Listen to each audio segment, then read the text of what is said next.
Hey yo, everybody listening to this podcast.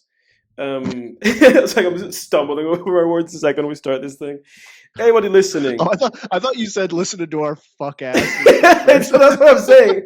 I'm like stumbling. It's like I didn't mean for that to come out. That should tell you guys a little bit of the random shit that Jake and I were talking about before this episode started.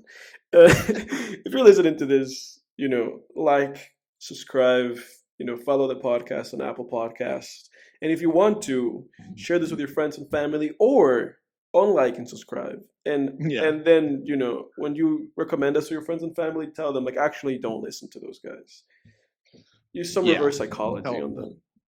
yeah, yeah, yeah. Tell them it's the worst thing you've ever heard. Wouldn't that be great? Probably, probably best for you to just unsubscribe and go outside and play. Yeah, Honestly, but but if you're choosing to listen to us, if you're at work, taking a little bit of a 2 hour break, yeah, we appreciate you. Leave a a comment. 5 hour break. Um, Yeah, but if you guys from last episode remember, there was a story that Jake had promised for for this yeah. episode, I'm already and cringing. I can see your face. And I'm just gonna let you have the floor, Yeah, sir, about this yeah. very awkward Uh, tale.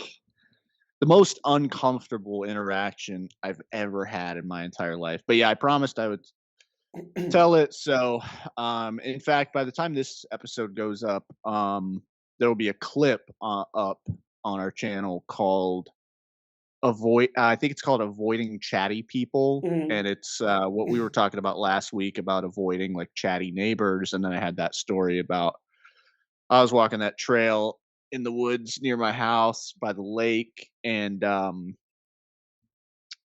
sat down to read, and someone talked my ear off for like 30, 40 minutes straight. Mhm. Um, so in about an hour, I got like 20 minutes of reading in. And then it reminded me of the most uncomfortable moment of my entire life, the most cringe. It's the most uncomfortable I've ever been. So it was like, dude, I don't even remember when this was. I think it had to have been when my dog Teddy was still around because I'm pretty sure I was walking Teddy in the woods. Yeah.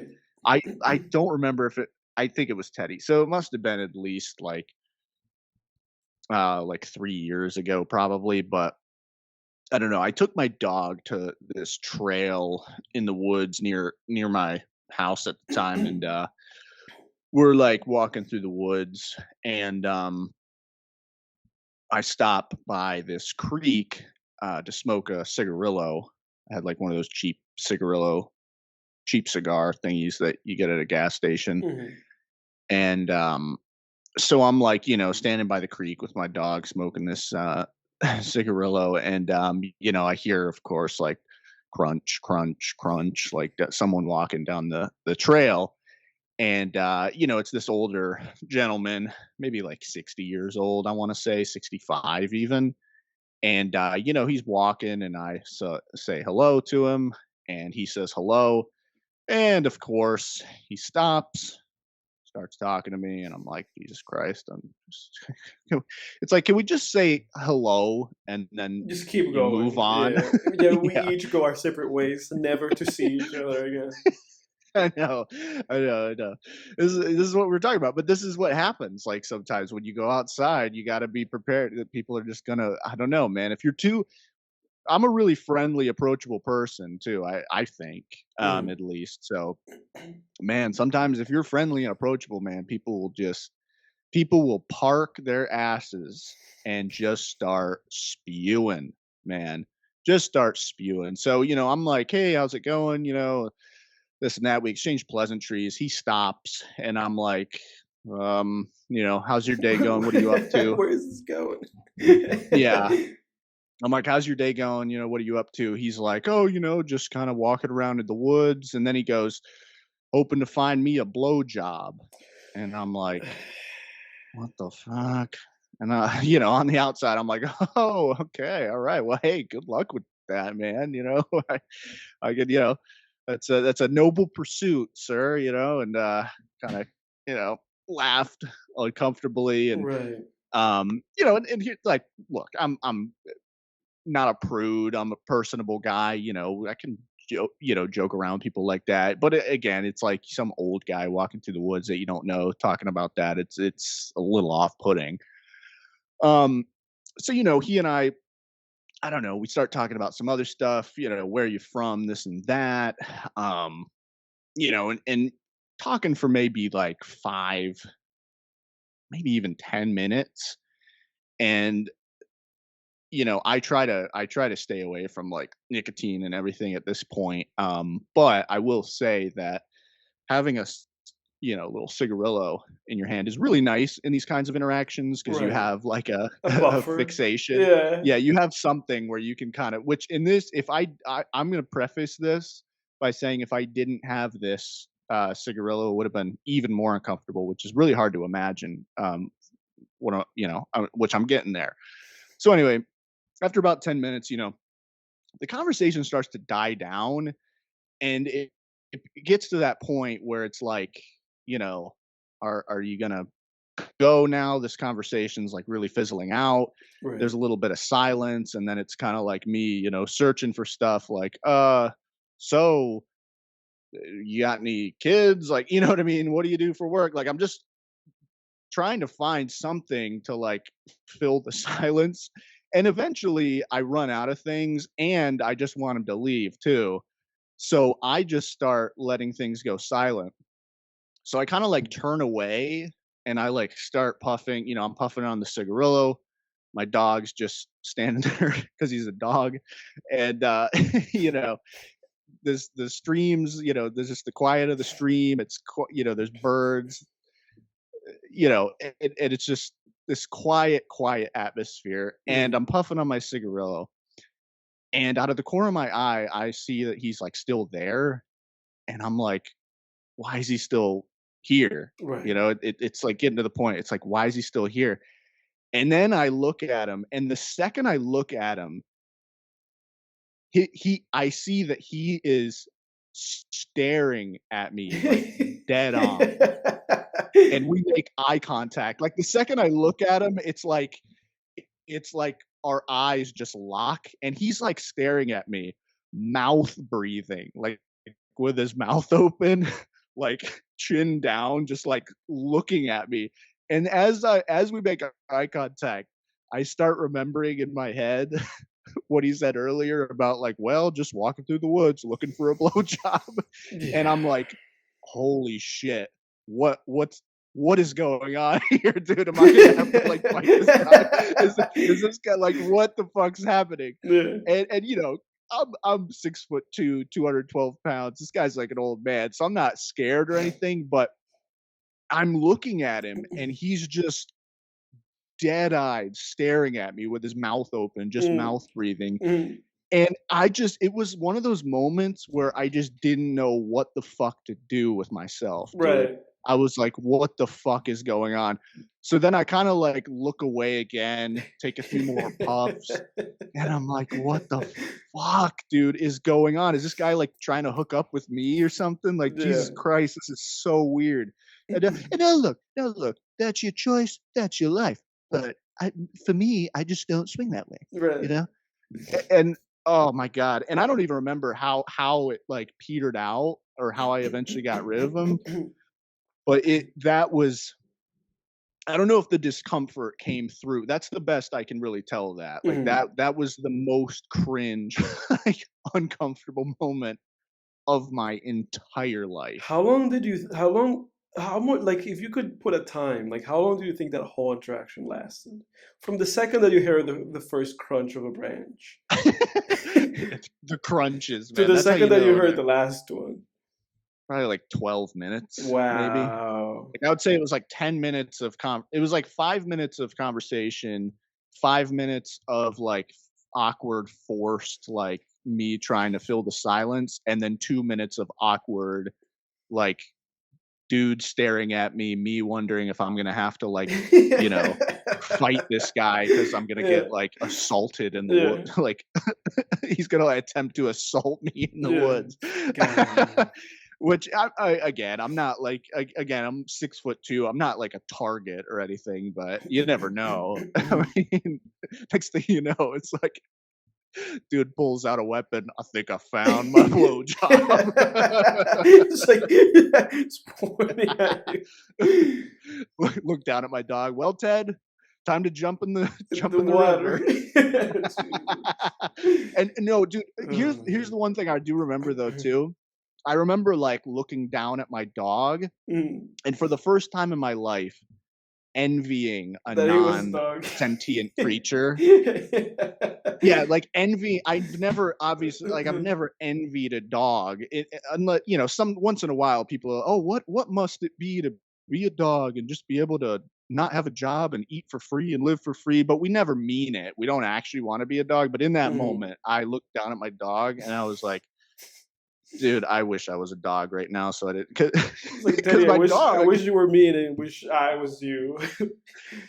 I know. I just looked at my dog like you are the luckiest bastard ever right now that you are not feeling the unbearable cringe of this interaction. Yeah.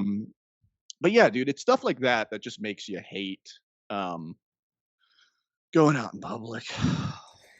It's funny God. because you obviously just shared that story last week, and now this. Obviously this is like a step up over what that was. Yeah, It's interesting. the other one wasn't.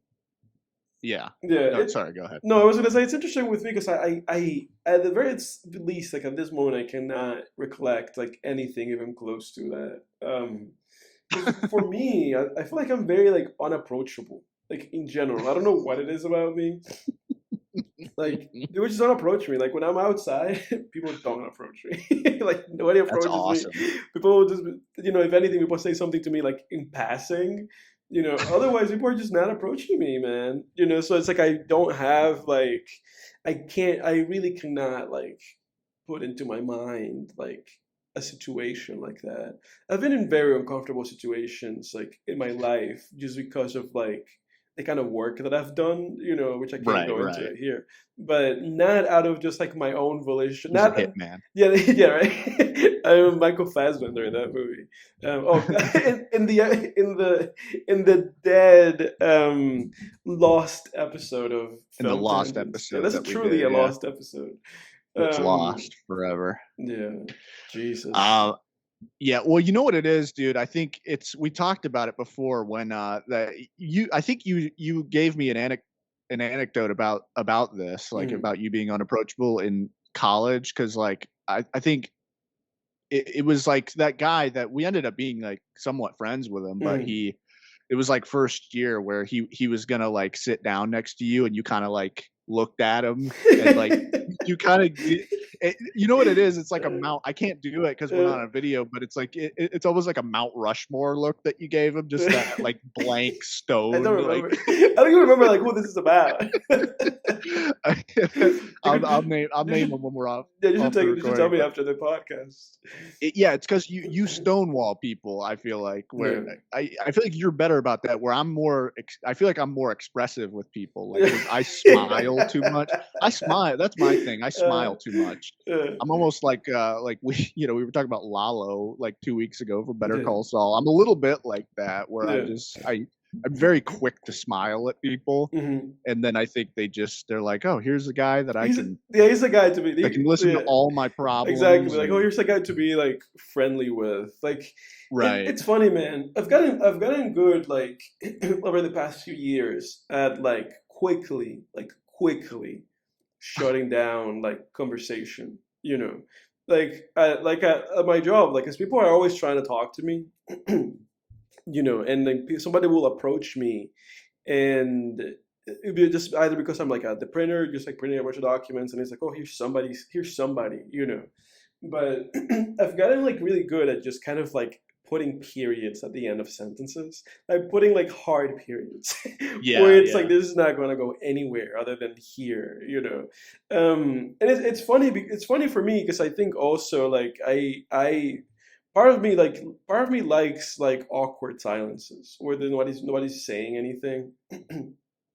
You just look at somebody, in their eyes, and it's like this is the end. This is the end of this conversation.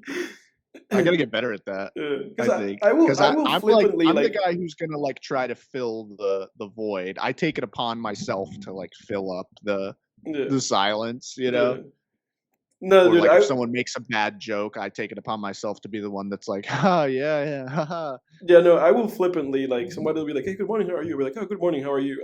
I will literally just turn around, like even if it makes no sense, I will turn around and be like, "I am giving my back to this interaction. Like, this is over. This is done." It's a skill, man. It's a skill you've built, sir. Yeah, I've witnessed it in person. Like it was something that I had a lot of experience because a friend of ours that we know is very good at shutting things down. Just shutting things down with people, just being like, "This is it. This is over. It's finished." So I feel like I had like some kind of like um, You talk about the guy we lived with? yeah, yeah. He was good at that, wasn't he? Yeah, no, he was excellent. Like that from him is where I got that from. Where I was like, oh, I remember just noticing like, oh, he walks really fast, past Yeah, past he groups always of walked people. like he had somewhere to be. Yeah, exactly. It's like he walks really fast past people. Just big smile, wave. I was like, I just kind of picked up on like certain mannerisms and certain things. And I was like, I see how these things are like the makeup. Like I would just try to deconstruct it. So obviously I lived with him for such a long time where I was just kind of like, this guy is like really great at navigating, whatever it was, nature or nurture, who knows? Like the guy's really good at navigate, probably nature at navigating, this situation. So I was like, let me take these things from this guy. So that's kind of worked out for me in He my was really good at that. yeah, in my kind of like alien approach to life that I take sometimes. Yeah, yeah. Your your stay-noided approach. Yeah. I've seen footage. I I've stay seen noted. footage. I've I've seen seen footage. footage. What a great song, man. Uh, Oh, I yeah. listened to that album top to bottom this week. Nice. I For envy you that you those did that. who don't know, The Money Store The by Death Death Grips. Grips, Yeah. From which what if I you don't know understand, Death too. Grips, we're both big fans. They're Yeah. I guess the way I would describe them, experimental electronic punk rap, I Yeah, guess. I think that's a great description. That's exactly how I would describe it. Yeah. Uh yeah, I listened to that album top to bottom. That's such a good It's such album. a great album. From what I understand, that's like the first ever Fantano 10. Either the first or the second. I think like First album thing that he that gave like Anthony a 10. Fantano gave a 10 Yeah, to. on the Needle Drop YouTube channel. I'm pretty sure. Interesting. It's either the first or the second thing that he ever put a 10 to. It's funny that he did that though, because it's like, talking about Death Grips and their discography, there are albums in the Death Grips discography that I feel like are better than The Money Yeah. Store. The Oh, Money for Store is just so sure. iconic. Like the cover's so iconic. Obviously, it has some of the most iconic songs. Fucking Yeah. Hacker and Get Gat. Um, I've seen footage like all these songs. But honestly, if you asked me any day, would rather listen to No Love Deep Web or The Money Store, I'd be like the No Love Deep Web. Like No Love Deep Web, I like more than The Money Yeah. Store. Yeah. Yep. I listened to that one top to bottom this week too, actually. Mm, And yeah, I would say yeah, I would agree with that. I think I pulled more yeah, songs off of No Love Deep Web to put on my yeah. playlists. I always come back to that one. Like I think I come back to that one, ex-military, and what's the name of it? The Powers That Be. I think I come back to those three more so than The Money Store. Yeah. I listened I actually listened to Ex-Military top to bottom today. Right, nice, dude. Um yeah. That one's so great. I love what's interesting about Ex-Military is it's it's like it's almost like a bluesy record in a way. You ever Yeah, notice that?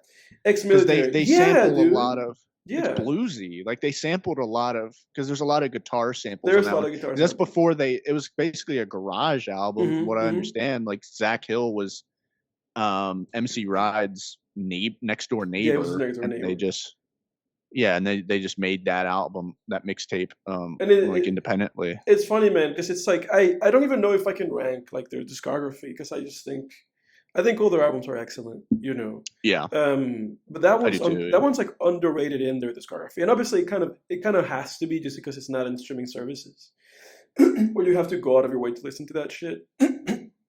But it's as great as everything else. Yeah.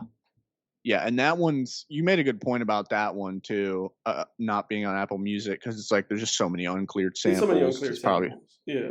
yeah. Whereas like I think only Guillotine is the only one on on Apple streaming Music. services, yeah. Where Yeah. it's like you know with all the shit. I mean, like with Beware, I don't know if they can even clear that fucking the just sampling. You know, Charles Manson just saying that shit at the beginning of that song.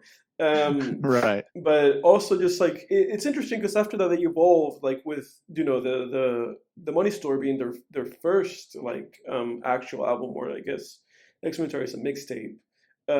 With the Money Store, it's interesting how they evolved into just sampling like random ass shit because they were the first act that was like happening, you know, like this underground act that was basically sampling like just completely obtuse, like off the wall shit. Like they were sampling, from what I understand, there is like this might be a complete like horseshit what I'm saying, but this is I believe this to be true, and it is that there is some kind of like phone that you could buy in like India or something like that that has like 200 like ringtones and a lot Huh. of the beats are things that they got off of that. Like Really? I believe that the sound on Get Got that goes like that sound. I'm pretty sure that that sound was off of that. So it's like they were pulling off Wow. sounds like, and this was like a big thing in the 2000s, like in the early 2000s. People were making music, you know, like clipping or them were making music and they were just sampling just completely random shit like clipping sampled an alarm clock in one of their songs, where the whole song is just I forget the guy's name. I my bad. I forget the guy's name in clipping, but it's just him, Gibbs, David Deeds, whatever his name is. You know who you are. But it's just him rapping over over an alarm clock, just going, you know, just the whole fucking thing is just that. So it's like, or them sampling just like a washing machine, you know, with like a phone in it, just going around. Like that was like a big thing. I remember that, like, because I remember that in the early 2000s, you know, 2013, 2014 is really when I got plugged into like music, like big time. That's when I got really into music and was just like trying to find like a lot of different music to listen to. And I discovered Death Grips in 2015. Um, and that was like a big thing back then, you know, like just sampling Hmm. random ass shit, you know, and the more random it was, the more difficult that it was for the fans to find out, the more cool that it felt, you know, for somebody to be like, oh, I found the fucking, you know, get gat sample, you Yeah. know, it's from this, you know, it was quite a revolution. They were really at the forefront of that, man, for sure. Um, Yeah. Amazing band. Can talk. I feel like you and I can talk about Death Grips endlessly.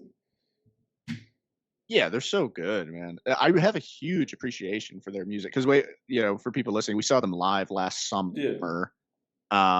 Craziest concert I've ever been to. We were in the eye of the storm in the mosh pit, just Oh this yeah, dude. writhing Such an mass of amazing memory. humanity as MC Ride stands up on stage, just flailing about, just screaming. Yeah. just It was so that fascinating, was man. amazing. It I've was never felt a rush like that. That yeah. was incredible. That It concert. was fascinating, and That was life changing. it was, man, and it was like this moment where it was like this moment. I had a kind of like an out of body experience where it was like, you know, I so clearly can, you know, in this very moment remember being in our dorm. Excuse me. First year, like watching Death Grips like live videos, you know, Yeah, just yeah. like, you know, writing scripts or just like working on homework and like having, you know, like just watching Death Grips videos, like just Googling, you know, Death Grips live and just watching them live, and just watching like the Fantano like thing where he went there and you could see him in the crowd. There's a moment where like Yeah. him and MC Rat like touch heads or whatever. Like I remember just watching all those things like back then, like in 2015, 2016, and just thinking to myself like, oh, wouldn't it be nice? That was my thought process at the time. That's what I thought. I was like, wouldn't that be great? Like see these guys and to have an experience. I remember just like watching that dude walk around holding the microphone like at his crutch, like it was his penis or whatever. And just being, Yeah, because I was just fascinated. I was like, this is fascinating, just watching all that shit, man. And then just to be there, and be like, oh my god, like this is like, that was like a moment, where I was like, this is right. 6 years later, earlier, I was just like thinking about this moment right now that I'm living. It's fascinating. Right. Because when shit like that happens, I remember that I said to you at some point too, and there's like a firm belief that I have where it's like, it always feels to me like life is like lived in, it always feels to me like life is just being lived simultaneously at all times. That's always Right. something that has Yeah. been so fascinated about, is the idea of time. And how time just kind of feels like this thing that is just like, not linear, but just like a dot, like a circle, or like an upward line where it's just all happening. That was fascinating. That was quite a moment Yeah. in this very small existence in the larger compass of the universe. Yeah, it is interesting to have those kinds of experiences and then think back to when you were thinking about having that experience and Mhm. being like, oh shit, man, I'm here now. Here I am, yeah. Um, Full yeah, circle man. moment. Yeah. And yeah, they weren't even expensive tickets either. I mean, that's the thing, man. Like some of the best things in life, man. You don't even need to drop a stack on or anything. I Right. mean, it's like, you can just live your life tomorrow, Yeah. today, Yeah. you know. Yeah. Yeah. You know what I was thinking about too? You're talking about our dorm. Like when I was listening to Death Grips, I kind of like laughed a little bit because I was listening to the lyrics and stuff, and I was thinking like, man, like because you back then, man, you only liked the Death Grips, man. You were like down on everyone Yeah, I else. remember that. That was a Like you didn't even moment. like Kanye back then. You were just Yeah. like, you were like, oh, your life of Pablo's all right, I guess. But I Yeah. was like, like you, it was like first week of school or something, and I was like, "Do you like Tyler the Creator?" Nope. Yeah. I was just hating on Do you everything. I like? remember I that. was like Travis Scott. No. Yeah. Kid Cudi. Nope. Yeah. You and I were at sitting at opposite ends at that time, because I was just hating on everything and just being like, this is, I just like these few things, and Yeah, yeah. obviously then you kind of helped reintroduce me to like a lot of things. A lot of Well, things. well, I could. That's yeah. I can live with that. That's awesome. A lot of things, Yeah. dude. That was A lot of things. Like, from Wayne, I actually didn't know anything about Chief Keef until you introduced me to him. But like I had that's heard was true. just like Don't Like and the big hits, from all these guys. Travis Scott, like all these guys just came, like I knew you, and then those guys came around, because I was not really like fucking with any of that shit at the time. Well, I'm happy to take a little bit of credit for that. Oh dude, you can take all the credit. Yeah, man, dude, we were angsty that first year of college, dude. Yeah. We were really angsty. I remember like I wasn't as big of a like because you introduced me to Death Grips, Yeah. and I liked some of their songs. Like I legit liked like some of their songs, and I really liked a lot of their lyrics and stuff. Like Mhm. when we were listening to them, and despite not being as big of a fan back then as I am now of Death Grips, like at that point it was like I really felt like I felt a lot of those lyrics. Mhm. Like we had some angst that first I remember, year, I remember, I man. We remember we that. were I remember that. angsty Yeah, yeah, artists, really. I remember dude. that you really got into. I remember the first one. The first one that I can remember you getting into, and this might, obviously your experience is your experience, so that you might have been different.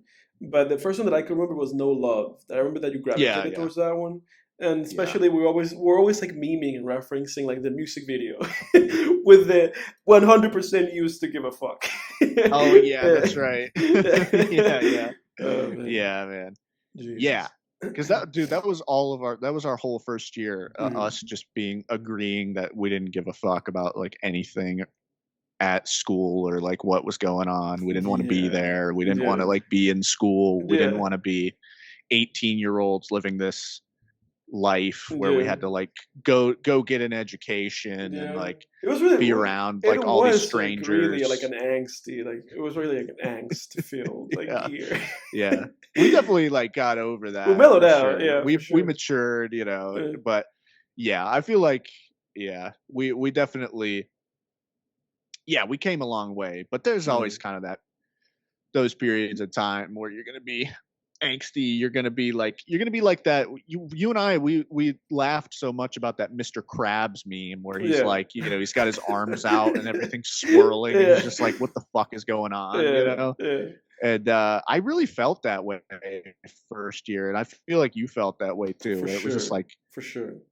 it was a yeah, like going to art school for that first year was a weird culture shock for me. It was just a weird thing because I came from an environment from middle school through high school. Like I'm from South Carolina. Yeah. Um, my family's originally from New York, but I grew up in South Carolina, and so I had spent the last 6 or so years just being in this like preppy kind of environment, and Mm. then trying to fit into that. Finally, kind of somewhat fit into that environment, and then bam, I'm at art school, and it's like suddenly people are like, I remember like there were like a couple people who like made fun of me for like what I was wearing and stuff, and I was just like, Yeah. holy shit! It's like I just started fitting in life, like where I'm from, and now I'm just here around all these like weirdos who have seen movies that I've never Yeah. seen, and like, I'm not saying everyone we went to school was a weirdo, Yeah, but no, no. like He felt that way at the a time, lot though. of just weird. Yeah. Yeah. Well, it felt like there were a lot of weirdos that I still feel that way. There were a lot of weirdos Yeah. there's going to be a lot of weirdos anywhere you go, but at Yeah. an art school, especially like, Especially. there's just going to be wherever you go, there's going to be groups, just hordes of people that you just don't relate to. And Right. I just remember being like, what the fuck is going It on? was just fascinating to me because I remember that a big marking thing for me was the fact that it seemed like a lot of people had found like their solace and like their calling and their place to be, And I remember just kind of feeling like I don't feel that way at all. Like I don't feel like I found my people or anything like that. I feel like an outsider even in this environment. Yeah. What do you mean they found their solace, like in terms of what they wanted to do in life, or just No, people they're around, or there's people because it's like I feel like we all kind of came together under their umbrella of like this is what we want to do. Even though some people maybe found out second year that it's like actually this is not what I want to do. But it's like right? I think for the most part it was like we're all here and it's like we have these convictions. I think what it was for me was the fact that I felt like for a lot of people were just like I feel like for a lot of people it was like their experience was that they were kind of like ostracized or the outsider like throughout their youths, and now they're in this environment, and it's like, oh, now I've found my belonging. And for me, it was just like I Right. continue to feel ostracized, and like I don't Yeah. belong. Yeah. No, that's 100% how I felt for Yeah, sure. Yeah, I didn't. Yeah, I don't know.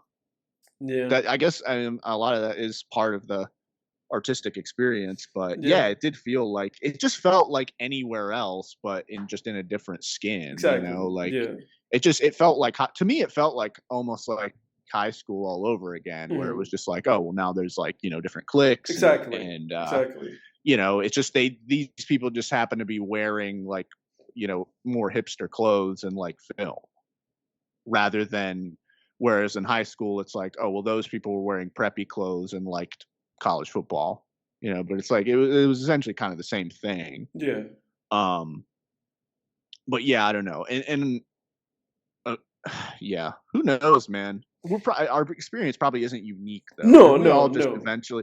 we all eventually just Yeah. we all kind of at that school like just formed our little cliques. Yeah, no, That's exactly. how it was. It was just fascinating because it's like you experience this cognitive dissonance where it's just like you feel like you're like, oh, in one hand it's like this is where you know this part of my interest aligns, and then the other hand, it's like, but I don't align with these people. It's just a Yeah. fascinating experience.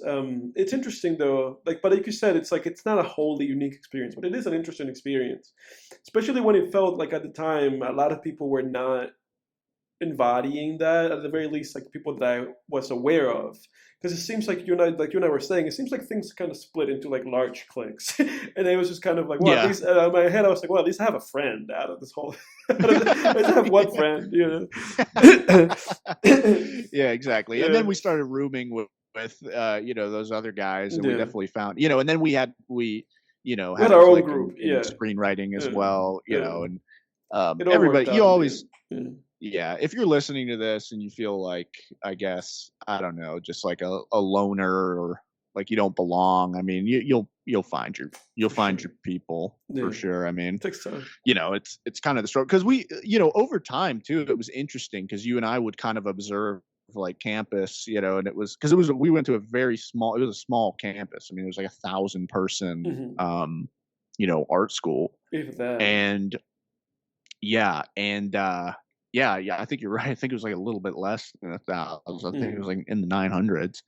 And it was interesting because, like, in that environment, you just see everything that's going on. You see, you kind of, you get everyone's dirt even without asking for it. You can just see it. Yeah, Oh, yeah, you know what I mean? yeah, And we would watch like people get, like someone would screw someone else over and then get ostracized from a clique, and then it yeah. was like, oh, that person's just It'd be always like walking around hilarious. alone now. Yeah, Yeah, and it's like, oh fuck, man. yeah.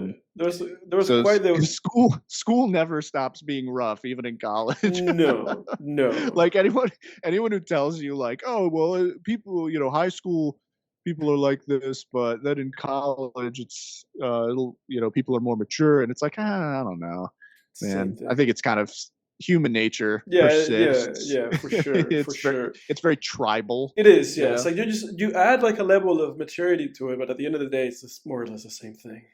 More or less the same thing. Yeah, It's yeah, yeah. yeah. I have a lot of great memories from college, though. I Oh, mean, we for had a lot sure. of fun. I feel like we Well, had a lot of fun. I mean, those are yeah. some of the best years um, of my life so far. Yeah, and it feels like that was like that's kind of what it's Definitely. supposed to be in a way. It's like kind of feels like that. At some point, it clicked on me that it's like this is actually supposed to be this and not anything else. Right. Yeah. Yeah. Because that's another thing too. You go to a college and it's an art school, and you have these expectations. I think that's what a lot of people's problems were too, where it was like they thought it was going to be something other than what it was. But it's like at the end of the day, they thought it was just going to be this like artistic wonderland, and it's like in some ways it was, but in most ways it's an institution, and Yeah, they're gathering our tuition, and there's red exactly, tape, and you're exactly. not going to be able to just make everything that you want, create everything you want to create, Oh, make all the absolutely. films you want to make. Yeah, no, absolutely. That really is what it is. It ultimately is exactly what you're saying. Yeah. Just gotta play ball, Yeah, it was man. interesting. Just gotta play ball. Um, Got to play ball. it's Yeah, dude. switching gears a little bit. Something that I wanted to ask you, or something that I wanted to bring up. I mentioned it last week, and you mentioned it last week in case I wanted to talk about it, but I'm gonna talk about it now. And it is that something that came to my mind is I remembered that Chance the Rapper existed. And you had mentioned him, I think, like the Yeah. week prior. And the Yeah, reason why yeah. I'm saying this is because he came out recently with like a single. I haven't listened to it. But I saw that he came out with like new music, and it kind of took me back, to when he was like huge, 2015, 16, 17, like those years, because you mentioned him like when I talked about Kendrick, when like the Drake and Kendrick thing, which by the way, actually let's break this out for a second. What's your comment for this week? My what? Your comment for the week? Oh shit, dude, you caught me off guard. You can think Yeah, about no, it. yeah. Let me think. Let me think about it. I'll come up Yeah, with one. you Keep going. you can interrupt me. In any case, if you've been tuned to this, You can also type down in the comments who you think won between this whole Drake and Kendrick beef, or if you have a Yeah. nuanced take about it. In my opinion, I think they kind of both. I think they both lost. If I were to have, Really? you What know, makes you say that? because it feels like at the end of the day, both of them. I feel like the public opinion on both of them is like now for the worst.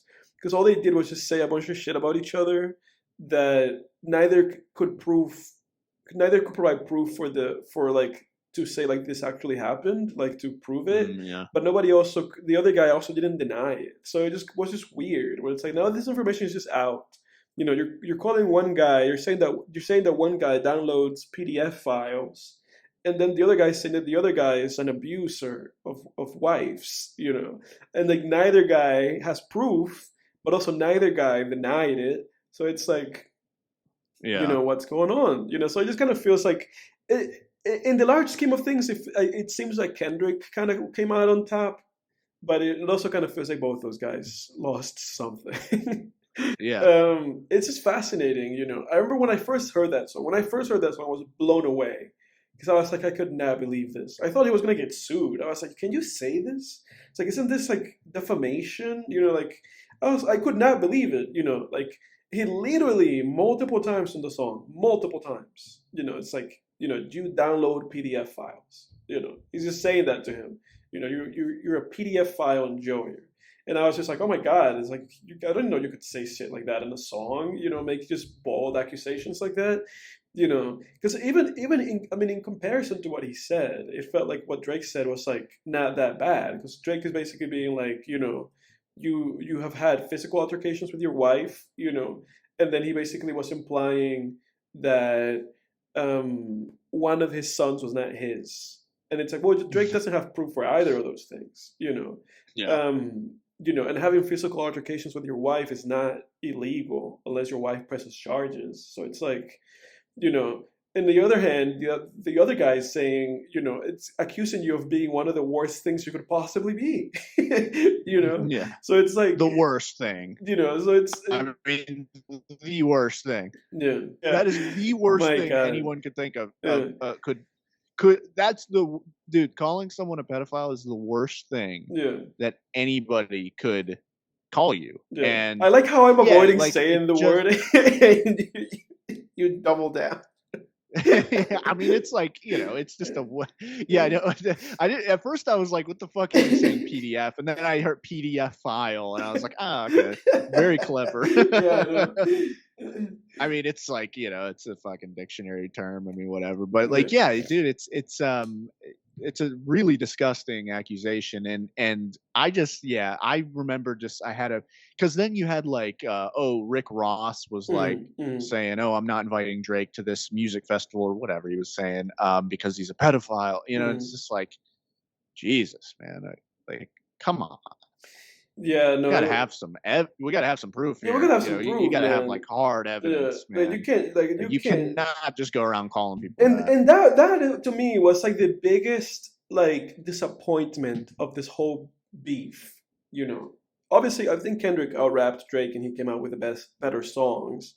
But the biggest disappointment to me about this whole thing is just that ultimately it was like, what gives? Like obviously for Kendrick, it's like obviously you had the intent of damaging like his reputation, which he did, because there's, in the light of public opinion and discourse, people are already crucifying the guy, even if there's no evidence of him doing anything. Even though there are questionable videos out there, there's even a video of him like kissing a 17-year-old girl. So there is very damning like stuff of things he's done over the years, and obviously that's not excusable. But I didn't know about that video. Yeah, no, there's like videos of him, kissing like a 17-year-old girl, and like obviously there's all those photos of him with this young girl, which to me, what was so devastating with the Pusha T thing was that Pusha T was like, he clearly won, like he clearly, without a shadow of a doubt. Without a single shadow of a doubt, he destroyed that man, because he put out a song.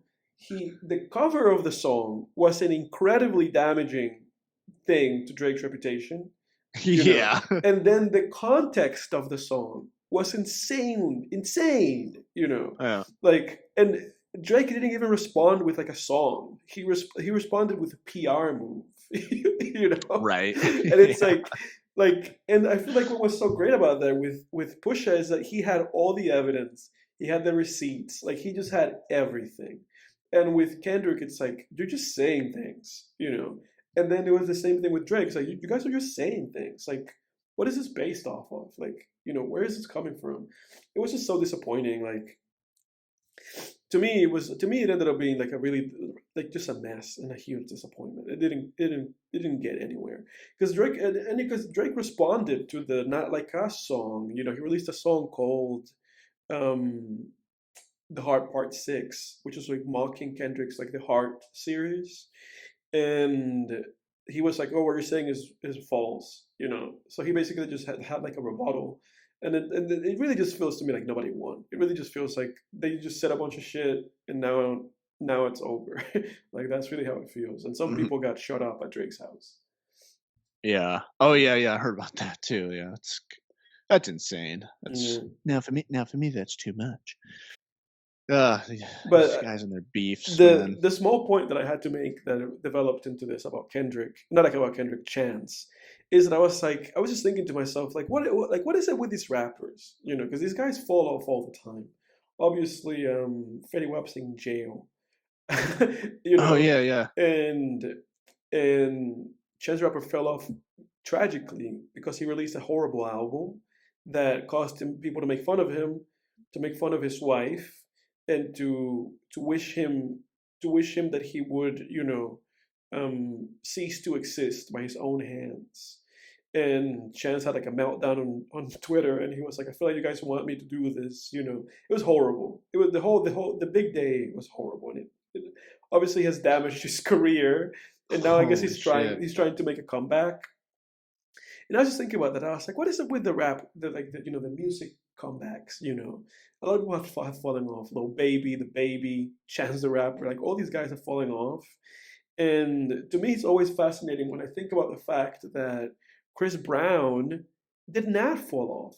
That Chris Brown, out of everybody, you know, actually, you know, went to court, actually had charges against him for, you know, assault, physical assault on Rihanna Right. of all people. Like, to me, it's just fascinating that Chris Brown, like, is he still around? And that his career, you know, for all intents, for all documented evidence, was not damaged, and he did Now, incredible after the fact. I mean, he had, you know, that one look at song, me "Look now at Me in Now," 2010. exactly. Like Yeah, that was in 2010. That was after the right fact. I after mean, the that was a fact. huge song. So it's fascinating to me because it seems like in the music industry, and I guess more so like in hip hop or R&B and hip hop, it seems to me like you can be accused or committed of anything, you know, but as long as you get a hit, as long as the people still have something in them for you, and you make like some big hit, you'll come back. Yeah. I don't know if Yeah, Chance it's will be weird, able man. to, but these guys just fucking come back, man. They just bounce back. I guess so. I mean, we mentioned Chief Keef earlier. I'm really excited. He's got an album coming out Hmm. tomorrow. I think Tomorrow, it's coming yeah, out. I think it's tonight, coming out at midnight yeah, tonight. Yeah. He was on Zane Lowe this morning. Like he's nice. actually marketing this album. This could be like some kind of a comeback for him.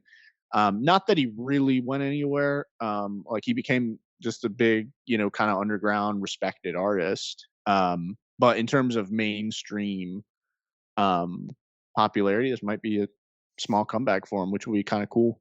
Yeah, But I feel spoiled this week, man, because one of my favorite rappers is releasing a an album tomorrow, and then one of my favorite metal bands, Novelists, released an EP today. I've been nice. spoiled, You're man. eating, dude. You're eating. Yup, I have been spoiled this week, man. But yeah, man. Do you have any what other topics we got, man? Not anything big, because I don't want to take up too much more time for my on my end of things, because I know I'm going to ramble about Kanye. Yeah, So that's right. so That's you can right. take the floor. You can take us anywhere you want to. Apparently, Nicolas Cage has another movie coming out soon, Really? or a movie in the works. From what I understand, it's a horror film about Jesus. Interesting. Have you ever seen the It's movie? called Go the ahead. Carpenter's Son.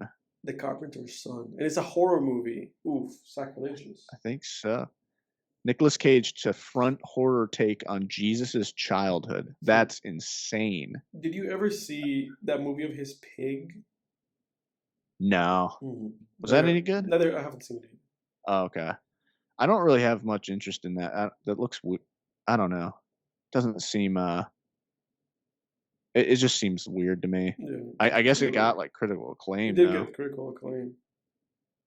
There's something about it that just never. I don't know. I've never felt interested, like compelled to watch it. But yeah, same here. I was not motivated. It was funny because when it came out, I was in Chicago and we were filming that movie, and the guys were all just like, let's go watch the movie. And I think me and I think Aiden, if I'm not correct, like if I'm not mistaken, I think the two of us were like, nah, and we just did not do it. We just stayed and like I think played Call of Duty. That's hilarious. Either that or was me and Langston. I don't remember. Academy Award-winning actor Nicolas Cage is set to star in the film The Carpenter's Son, which is described as a, quote, dark story about the childhood of Jesus. The film is scheduled to start shooting this summer, will be directed by Lofty Nathan. Cage will star as the Carpenter, assumed to be Joseph. Noah Jupe will play the boy, assumed to be Jesus. And FKA Twigs from Honey Boy will play the mother, assumed to be Mary. That's weird. The 60-year-old Cage has appeared in more than 100 films over the course of his career, including his Oscar-winning performance. Holy shit. The Carpenter's Son tells the dark story of a family hiding out in Roman Egypt and is inspired by the infancy gospel of Thomas. Oh, that could be interesting. So that doesn't seem that sacrilegious. In the film, the boy rebels. Oh, yeah, this kind of sounds sacrilegious. In the film, the boy rebels against his family after doubting who he is and discovering he has powers. As he exercises his own power, the boy and his family become the target of horrors, natural and divine. That's really interesting, man. Lofty Very interesting. Nathan, who is that person? It said he's from A Quiet Place. So is that the Wait a second. Lofty Nathan. Oh no. That was a different actor they named. I'm sorry. Lofty Nathan is the director. Yeah, Lofty Nathan's the director. Sorry. What is that person name? Is this like some nepotism movie? I don't know, man. It looks like he made a movie called Harka. So he seems newer. Yeah, he seems like a newer director. That sounds interesting, man. It does sound Nicolas Cage, man. Nicolas Cage. He's had quite the resurgence. Yeah, he's had a renaissance a little bit. He basically at this point has like a good movie, like every now and then, like at least every other year. There's like a good, like at least once a year really at this point. There's like a good Nick Cage movie. He's been in so much stuff, over the past few years, and a lot of it has been like pretty damn good. Like he was in that Mandy film, that was pretty good. Yeah, and obviously we watched. You haven't seen Mandy yet, have you? No, I have not. And obviously we watched that movie. Beyond the Black Rainbow. Recently, that movie with him. What's the name of that movie? You picked that movie. Oh, I thought you were going to say Beyond the Black Rainbow. No, Dreams? By the same director. Yeah, Dream Scenario with Nicolas Cage. Yeah. Yeah. I like Nick Cage. Yeah, quite the. Yeah, we watched that movie that he was in, Joe, as well. That was Joe is pretty good. There's a pretty good movie. Pretty good. He has it in him. It was very. Yeah. He has it in him. He was in that Renfield movie. That looked horrendous. That looked atrocious. Yeah, that looked horrendous, and I think it got bad like reviews. He's been in a bunch of bad movies. Like he's been in a lot of like direct like Amazon Prime kind of movies. A lot of really bad movies, but he keeps pumping out like at least one good one. It's like one for the fans, and then 5 for me, and then 1 for the fans. Because I think the deal was he was in Color Out of Space too. I still haven't seen that one. He Yeah, because I think he was like he got himself in a lot of debt. Yeah, Like that's I what I think said. He has a bunch of he that. bought so he just started taking roles left and right. Yeah. Crazy. Yeah. Imagine that. You're like, I got to star in a bunch of movies to pay off my debt. Yeah. Yeah.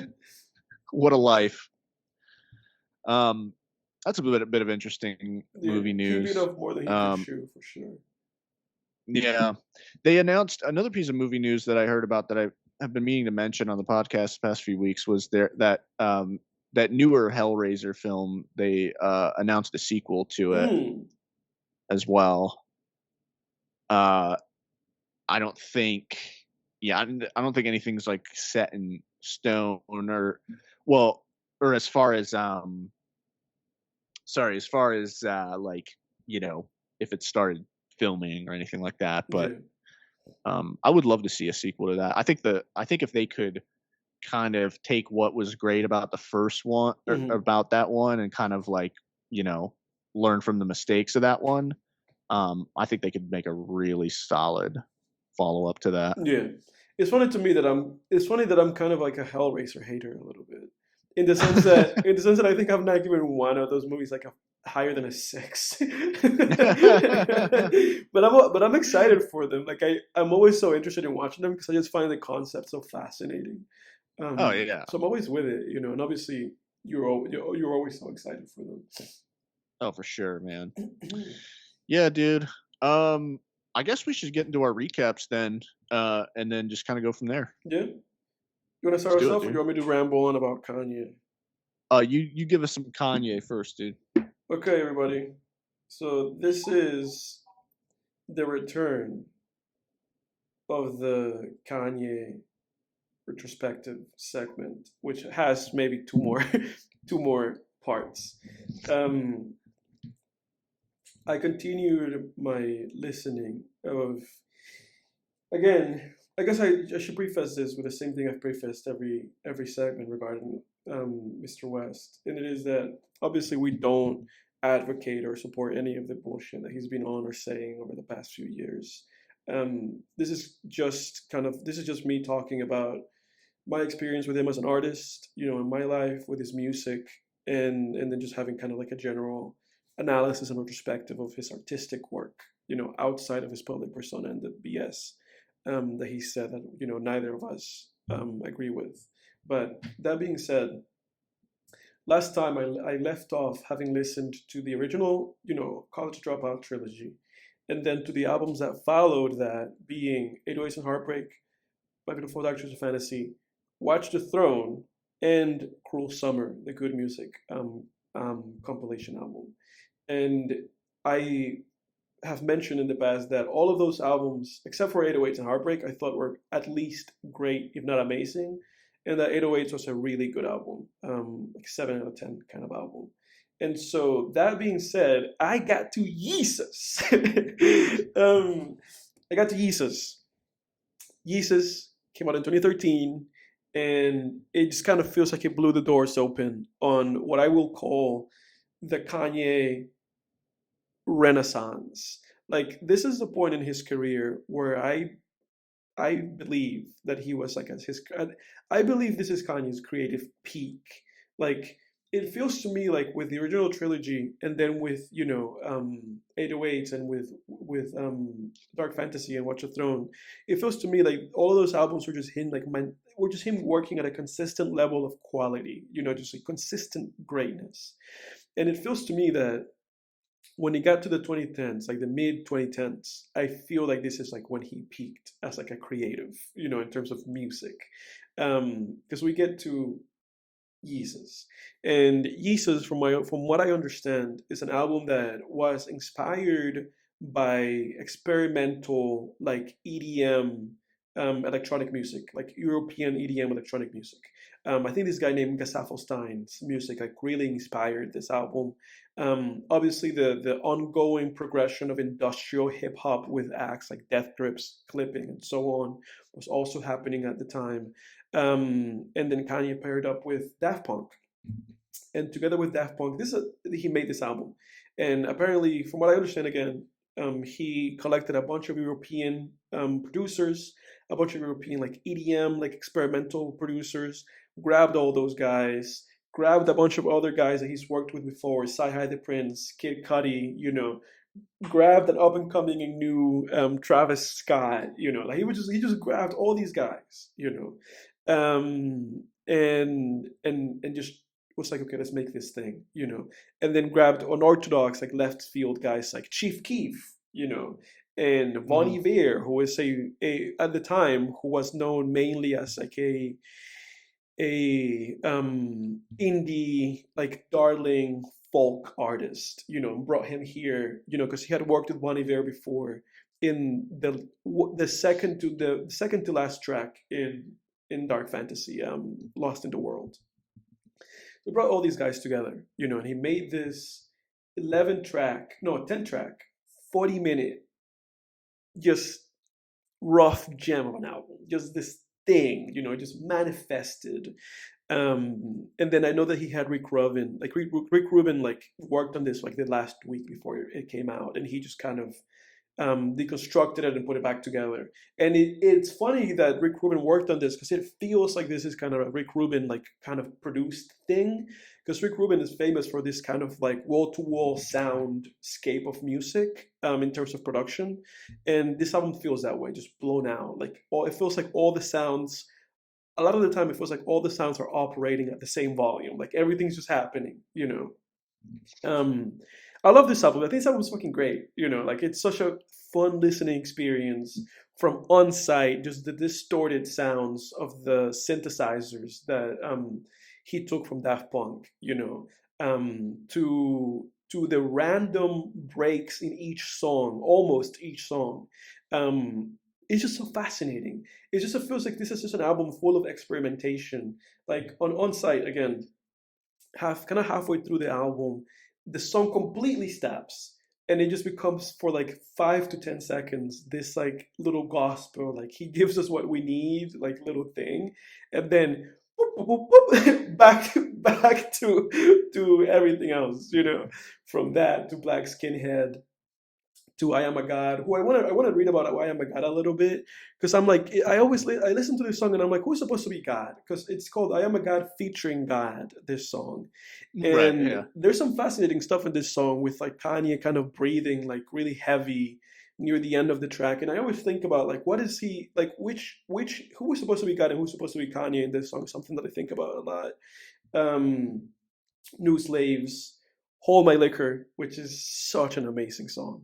I'm in It, which again, incredible. Guilt Trip with Kid Cudi That's my favorite. is That's my favorite an Kanye song. Is insane "Guilt Trip." song. That's a great song. Send It Up, which I love, and then Bound to, which I think is a perfect. I think it's a perfect conclusion to this album. I've always loved Bound to. I always found it to be such a strange, weird little song. Um, I have to say, man, this album feels to this day like wholly like its own. It doesn't feel like, Death Grips adjacent or industrial hip hop adjacent or experimental EDM adjacent. It doesn't feel adjacent to anything. It just feels like Yeah. wholly its own album. To this day, I've not listened to anything that sounds remotely like nearly like this, Um, and I have to say, man, like songs like New Slaves with has one of the outros that I think is one of the greatest outros of all time, with the Frank Ocean the outro at the very end of the song. And that's one of the things this album does really well. And I wish I could bring up more examples. I wish I had written it down. But there are a lot of songs in this album, Guilt Trip being one of them too, that just have like really unique outros. Like you'll listen to the whole song, it's like a 4 minute song, and then at 3 minutes and 30 seconds, the song switches up to a completely new thing, completely different sound. Again, in New Slaves, it's just Frank Ocean out of nowhere ends the song with a beautiful outro. And I really have to commend this album again. It just to this day feels so unique. I think the weakest song on this album. Actually, take a guess. What do you think? What for you would be the weakest song in this album? And then I'll tell you mine. For for me, let me see. Let me look at it real quick. Mm. Yeezus. I mean, probably probably On Site for me, the opening track. Really, I love On Site. I don't care for that one. Yeah, no, I love On Site. I think for me, the song that I think has aged the worst in this album, despite having like redeeming qualities, is Blood on the Leaves. Like Blood on the Leaves, I think Really? has aged so bad. Because Blood on the Leaves, if you listen to that track, you'll probably like hear what I'm saying. Has just sounds that I feel like are just dated and stuck back when it came out. From the drums, from the loops, like from like the horns in that song, it just feels like sounds that were just like in songs in 2013, 2014. It's the one Yeah. song, despite the Nina Simone sample, despite how the intro, how it works so well, like the first 30 seconds of that song. I think it's the only song that it feels like it's stuck in a time period where every other song just sounds like so beautiful. Guilt Trip just sounds straight out of 808s and Heartbreak, like straight out of there, Yeah, it's so just like good. a redone 808 song. Like, Mhm. mm.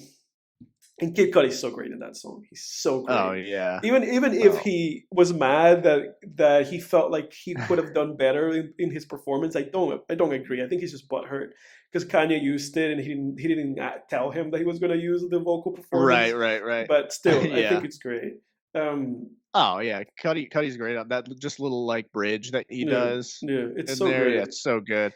Yeah, Guilt Trip is my favorite Kanye song. Like, I wanna say it's between, like, Guilt Trip and Flashing Lights off of Mhm. Graduation, but I don't know, I would say probably Guilt Trip. Yeah, That's an epic, just, epic song, yeah, so good. Just everything about it, like the instrumentation, the vocal loop thing on mhm, there, the crazy, like, electronic sound, and then mhm, Kanye's auto-tune mhm. singing, and then also his rapping, like, Mhm. it just all It's comes also together great. perfectly. Yeah, It's such a catchy song, man. It's but so good, and the lyrics are great too. that's a fascinating album too in terms of like the execution because it was this album where it was basically like trying to fuse art and commercialism. It is fascinating because the cover art embodies that of this like very minimal art, just kind of trying to Yep. say to the audience like this is like an art piece, like a minimal art piece, and at the same time it's a CD, that you buy. This is for sale. So it's fascinating. I love the concept. I love the narrative of the album where Kanye is just tormented with like all these like evils and desires, and I feel like the first song again, like On Cypher, kind of embodies that, or just have this like insane distorted record, and Kanye just like rapping manically over that, and that break of gospel just kind of, I Yeah. think that embodies the whole album. Like this is an album about wrestling, with being a complete lunatic and an idiot, and at the same time seeking some kind of absolution or like love in your life. I think it's a beautiful album. 9 out of 10 album for me. Incredible. Interesting. Life of Pablo, man. Man, I tried to listen to Yeezus like 3 weeks ago, and Yeah, man, I just couldn't. I was like, "Man, I can't. I I love don't it, dig dude. it." Like, I love it. I like, like, Bound 2 is listenable. I don't love that song. It's listenable. Hmm. Guilt Trip, favorite Kanye song Hmm. of all time, and Blood on the Leaves, I think, is a pretty good song. Again, I'm not bumping Blood on the Leaves though. Like, I Yeah. kind of agree with you on that one. I'm not bumping that. Like, nobody's like, I'm not gonna drive around in a car bumping Blood on the Leaves, Yeah. with that ridiculous like bum bum bum bum Exactly. bum That's what bum I'm bum talking bum bum about. Like bum that's bum. dated. It's That's it sounds not like you're like it just yeah. sounds like you're blaring a movie score Yeah, or exactly. something. It That's what sounds I'm saying to you. That ridiculous. song's ridiculous. That song, that's like It to me is. that is the worst song in that album. It's But so it's just overdone, which is how I feel about just a lot of Kanye stuff. yeah. That's like my thing. Not to put a damper on this, but I'm just giving my like thoughts on Hmm. Jesus while we're talking about it. Like, that's how I feel about a lot of Kanye stuff, especially in the back half of his discography. Is Hmm. like the way I feel about that song, which is Yeah. it just feels like so overdone and so like just abrasive and in your face and as loud as humanly possible. Hmm. And it's just not for me. But I like get you. Guilt Trip is like a perfect. I wish he made more songs like Yeah. that where it's perfect. It's like Yeah. it's not minimalistic by any means, but it's Mm, just there's something about just the composition of all the elements on that song that come together just to form something really beautiful. yeah. But yeah, man, I can't get into like the rest of No, I Yeezus. love Yeezus. I This love is not for Yeezus. me. Even outside of I Bend the respect Leaves, it, I dude. love it, and that's why I'm giving it a 9 out of 10 because it feels to me like there's like 9 perfect songs in that album, and then a song that's like not that great. I love it. I think it's a great Even Hold album. My Liquor, Yeah. I'm Oh, not a dude, Hold My fan Liquor of, is to be so good. honest. Oh, it's so good with the I'm not Bonnie feeling it. I don't Bear, feel like it. the Bonnie Bear vocals in that fucking song. I think it's such a great song. I can't hold my liquor. I mean, it's such a great song, man. I And love that song. yeah, man, and you know me, like Chief Keef in my top 5, but But this man man, I can just handle me. yeah, like he's fine on that song, I Yeah, guess, but it's like, man, it's just not for me. But dude, I love this respect song. it. I totally respect your view on that, and I'm glad Yeah. the album works for you. Well, then the And next and by album. the way, I Yeah. definitely I want to say though I do agree with what you're saying about the kind of like the concept of the album in terms of Mm, it's just I feel it's kind of a similar album if you think about it to Tyler the Creator's Cherry Bomb, which yeah. came out about 2 years later, where I do appreciate it on that level because Cherry Bomb has a lot of this similar problems that I have with Yeezus, I Mhm, have with Cherry Bomb. I do think Yeezus is a more cohesive project than Cherry Bomb by mhm, Tyler the Creator. I think Cherry Bomb's like a huge mess and all over the place. mhm, I think Yeezus is at least pretty consistent. mhm. Um, but they're both albums where it's just like creativity for creativity's sake, and I can't knock that, man. As Yeah, someone who like I worship at the temple of creativity. Like yeah. that's to me that's what this podcast is all about. Right. Um that is the altar that I worship at daily, and I can't knock a project for that. Yeah, dude, I So love it, man. But following that, we get to 2016. And this was a controversial rollout, and I lived this rollout. I'm very cognitive of how this happened. 2016 was a wild year with Kanye because it was the year of the life of Pablo, which at first was called Swish, and then it switched, and it was called Waves, and then it switched again, and it was called So Help Me yeah. God. It switched names multiple times. Um, Dude, you would just unlock the memory that that was called Swish. yeah, it was That called is Swish. hilarious. It was. Holy shit. You unlocked a memory, dude. It was called Swish, dude. And the fascinating thing about this album is that ultimately it came out, and it came out as The Life of Pablo. And when it came out, I believe that it only had, I think, 14 songs. I believe it ended at Frank Ocean's track, which is literally called Frank's track. I believe that's where the album ended, like the day that it came out. It was just 14 tracks. And then it released, and subsequently Kanye tweeted saying, "I'm a fix wolves," and it was all a hubbub of just being like the album sounds unfinished, the album's not mastered properly, things are not well balanced sound wise. And this album was an amazing thing to live through because when it came out on February 14th of 2016, every week, if not every other day or every day, there was a new update to this album. Every day was like, oh, Kanye fixed wolves. Every day it was like, oh, with ultralight beams now has drums. And Kanye, I remember at the time, called it a living and breathing album. I remember that's what he called Yeah. it, because basically he released it unfinished, and then over the next like 5 months, they kept mastering and finishing the album and adding Yeah. songs. Because then after that, they added, Silver Surfer interlude, 30 hours, No More Parties in LA, Facts, Fade, and St. Pablo. All were added like after the fact.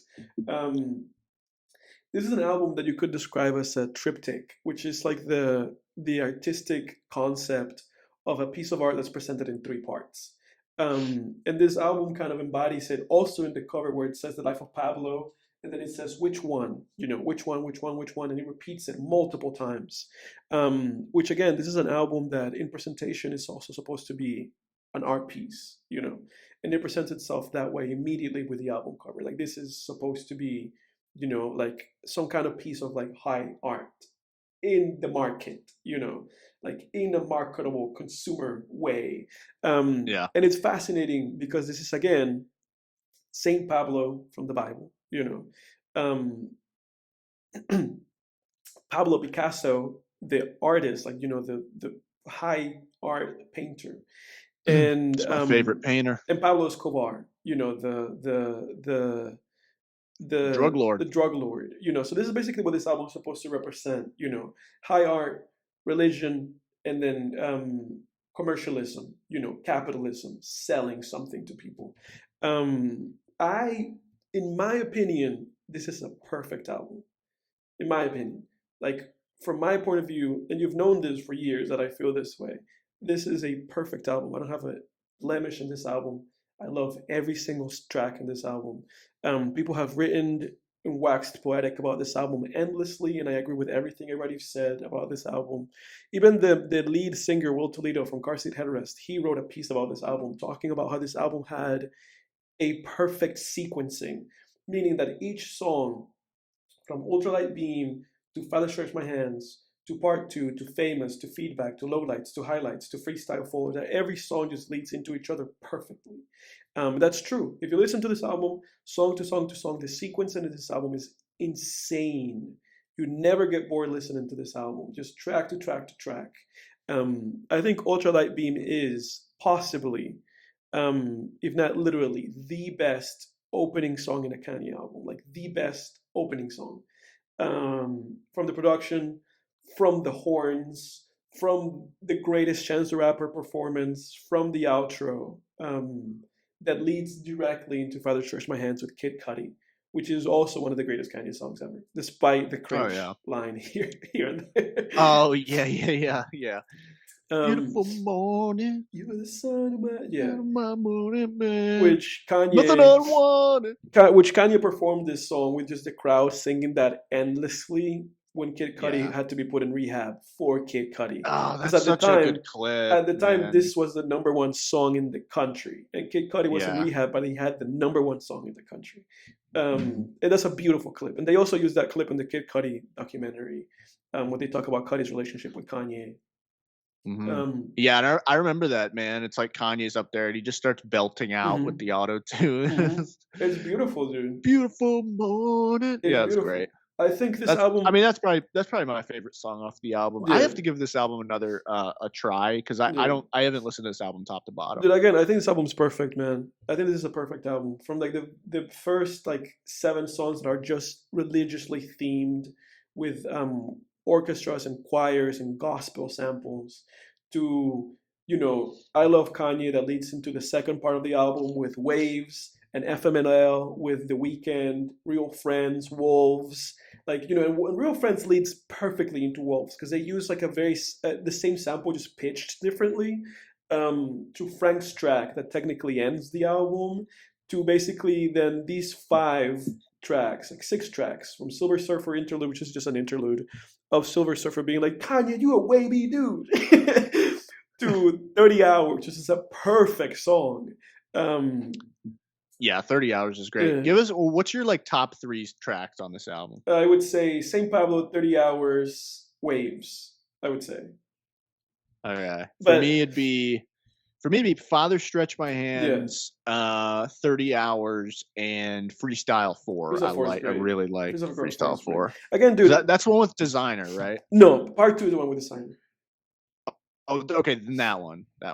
No, dude, this again, to me, this album is a perfect album. And I think this album has the best Kanye West intro song and the best Kanye West last song. I think Saint Pablo is a perfect song. Perfect song. I love that song. Dude, I have quoted that song endlessly. I know I'm the most influential, Influential. That time coming was just confirmation. This generation's closest thing to Einstein. Yeah. 10 out of 10. Love the album. Can't say enough about it. No, Freestyle 4 is the one with Designer. Oh, they both have Designer then, because Part 2 is like the Panda remix. Oh yeah, no, not that. Hell no, that's whack. No, I love that. I love the Panda remix. I think the Panda remix is like the perfect best version of that song. The Panda song in and of itself, that's not that good. Right. That's a whack song. No, Freestyle 4, yeah, that's the one Yeah. I knew because I used to listen to that one quite a bit. Yeah, Freestyle 4 is great. But yeah, dude, So the yeah, for life. me it'd be Freestyle 4, 30 hours, and Okay. Farther Stretch Yeah, My no, Hands. That's my top three. I love Freestyle 4 too. But yeah, 30 Hours and Saint Pablo, I love those two songs. And again, Saint Pablo, Yeah, perfect St. song. Pablo's great.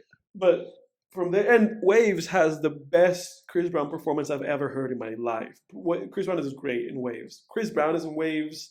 Kid Cudi's on Waves. I think Post Malone's on Waves. Kanye's on Waves. That song's perfect. Um, and then Yay. So then we go to Yay 2018, and this is where I feel like then Kanye was kind of starting to go down from his peak. Because again, I think Yeezus is a 9. I think Life of Pablo is a 10. I think Yay is just a kind of like a 7. I think it's just kind of a good album, 6 or 7. Yay is alright.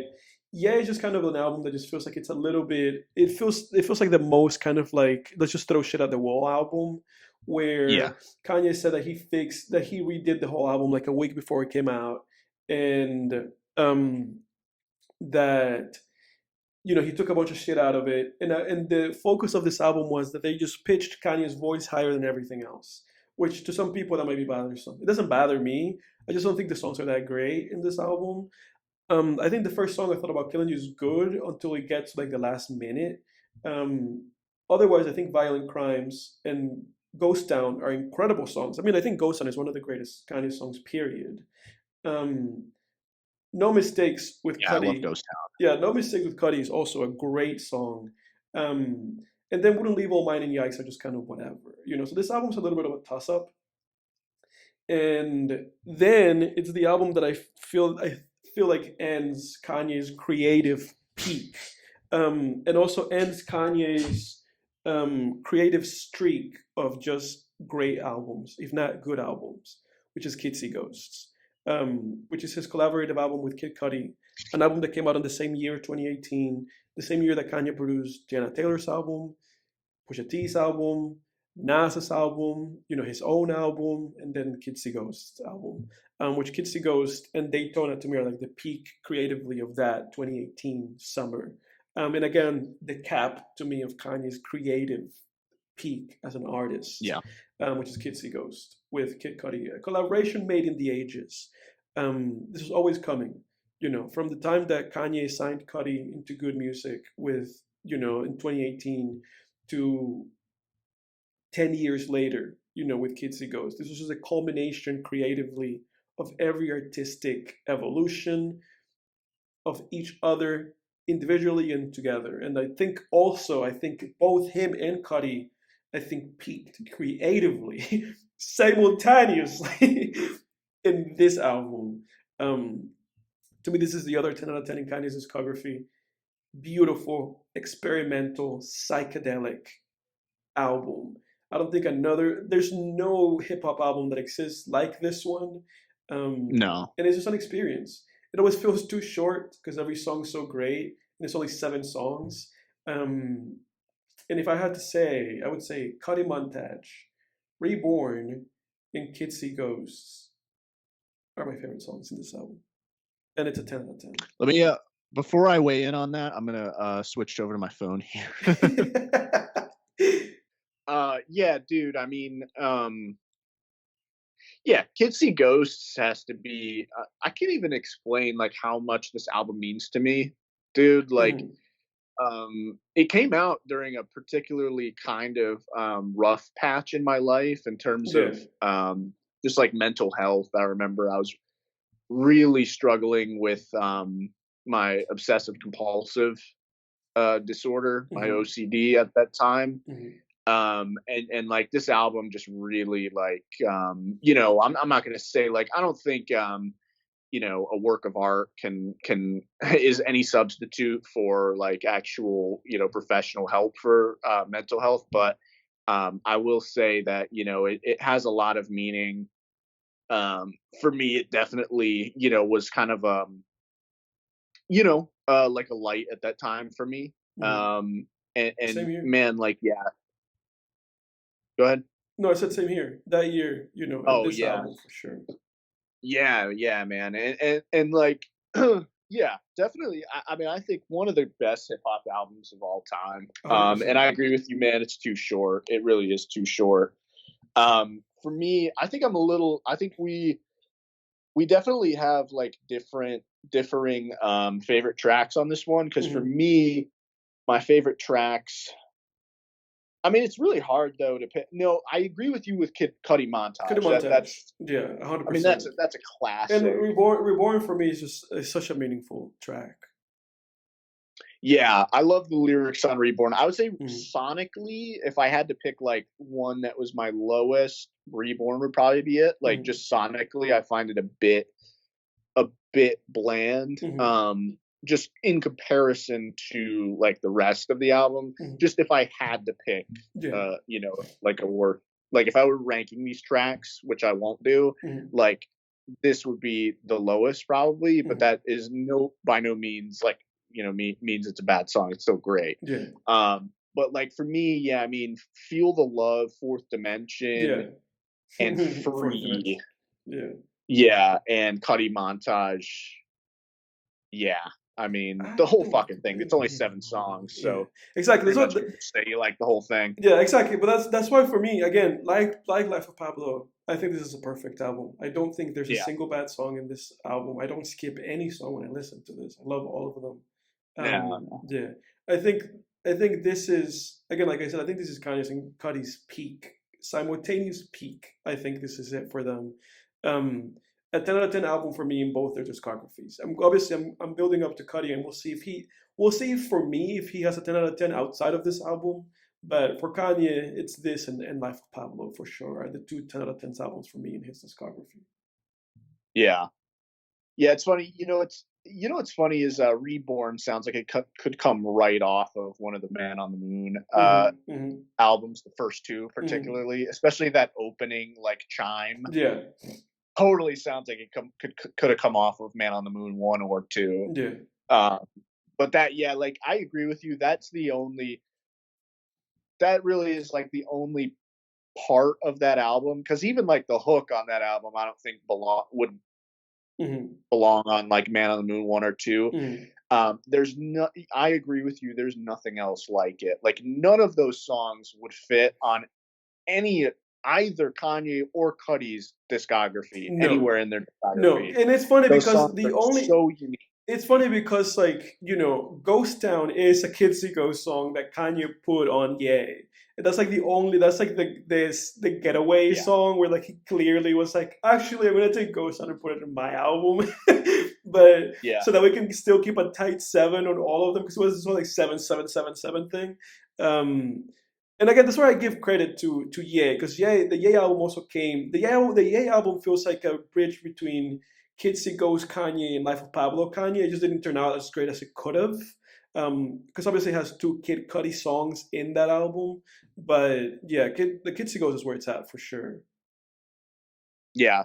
It honestly is. It sounds. I would go so far as to say it's so unique that it almost sounds like its own subgenre. Yeah. Which that's when I think an artist has reached God mode is like peak Oh, creativity is when 100%.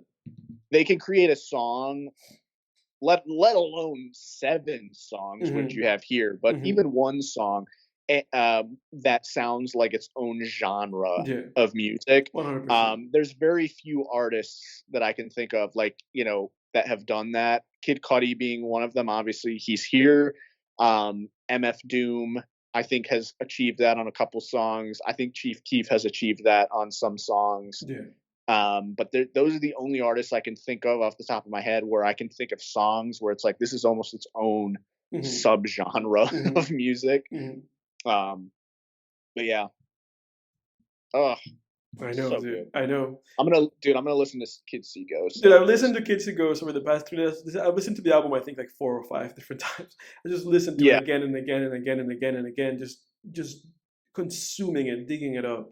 Um, but because it's only now, like a 30-minute album, so it's yeah, like it's so digestible. but now for me to the last leg of Kanye's discography. I'll probably talk about it next week. Okay, okay, so That's it? Yeah, that's it. That's all I've listened Oh, to. I wanted to my break bad. I it thought up you were in gonna parts come like to the that. next one. Yeah. All right, cool. Yeah, sounds good, dude. Shit, man, you keep inspiring me with this Kanye retrospective every week, man. Yeah. But yeah, I would also like to reiterate that we support none of the whack shit No, fuck all that. that Kanye has said. 0% of the whack shit that Kanye has said over the past several No. years No. or ever. We support none of it. No. But man, I'll be goddamned if he doesn't create some great art, dude. Oh, dude, yes. Yes. Um, And I'm excited to talk about Kanye, and for us to dig deep on him, because I know that you'll have much more to say when we get there. yeah, we're probably gonna have to devote a whole episode to Oh, Cuddy, dude, honestly. I'll be down for that. Yeah. Um, awesome, man. Is that it? That's it for Anything me. else you got for the week? Okay, Yeah, cool. that's it. It's just Kanye. Cool, man. Well, I'll be brief here. Yeah, for me, my recap for this past week, film wise, I watched. Let me see. I rewatched The Raid. Oh, Um, I envy you. yeah, I've been thinking. I was thinking about that movie today, dude. that's so funny. Yeah, it's a Indonesian martial arts action film. I rewatched it because Jack and I wanted to watch a movie one night, and I Mhm. was like, dude, let's throw on The Raid. You're Had gonna he seen it before? no, Fuck he hasn't yeah, seen it. dude. So Fuck yeah. yeah, so it's always a pleasure showing that to somebody for the first time. I love showing people that movie because Hmm. it's a blast. But I don't need to say anything more about it. Go watch it. It's Incredible. definitely like without the raid. No John Wick. The No, raid. none of that shit, dude. What'd you say? Said no John Wick. None of that without the raid. Yeah, that you read my mind. I was gonna say the raid. The raid flew so John Wick could run. Like you know Yes. what I mean. I would. Yes. I was gonna say it walked so John Wick could run, but I wouldn't even say that. Like it's there's something special in the raid 1 and 2 Hmm. that hasn't been replicated. No. No. All time great Yeah. action films. Oh my god, like yeah, legendary. All time. And then, dude, I watched for the first time ever. So, dude, do you remember when in one of our screenwriting classes we watched a clip from a movie where a bunch of dudes go into the woods and it's snowing and they find a wrecked plane with money in it? Is that like the movie with like is that like that like Sam Raimi movie? Yep, A Yeah. Simple Plan by Yeah, Sam I've Raimi. always wanted to finish watching that. We watched like the first act of that movie. Yeah. So it's so funny because when we watched, that was like second year of Hmm. college that one of our professors showed us, like, yeah, like you said, like 20 minutes or something of that movie. And I was like, man, that's a great concept. Yeah. And then just never revisited it. And I Yeah, didn't even same remember here. I didn't even remember what the name of the movie was. I had to like Google With Billy Bob Thornton, right? movie. Say what? With Billy Bob Thornton's in it, right? Yeah. Yeah. And I didn't even remember that. I had to Google like movie where guys find money in the woods, like you Mm. know what I mean. And then it popped up, and I was like, oh, it's a Sam Raimi film. That's awesome. Mm. But yeah, really like very similar to. It's like a cross between Fargo and Blood Simple, I Mm. would say. Very Coen Um, Brothers. yeah, I gave it a 9 out of 10. Wow. Maybe overrated it. It could be an 8, but there was something. There's a really powerful, haunting aspect to it. Mhm. I don't even want to go into it because I don't want to even Yeah, because come close like you, have meant to to finish spoiling. watching that movie. Yeah, I'm not even gonna like even just hinting at certain things. I Mhm. don't even want to lessen the impact a smidge because it's so impactful. But there's like haunting things in that movie, just on a thematic level, and the way Sam Raimi filmed certain things, and the emotion of the characters, etc. Yeah, great film, so underrated. Like nobody, I've never heard anyone talk about it. Mhm.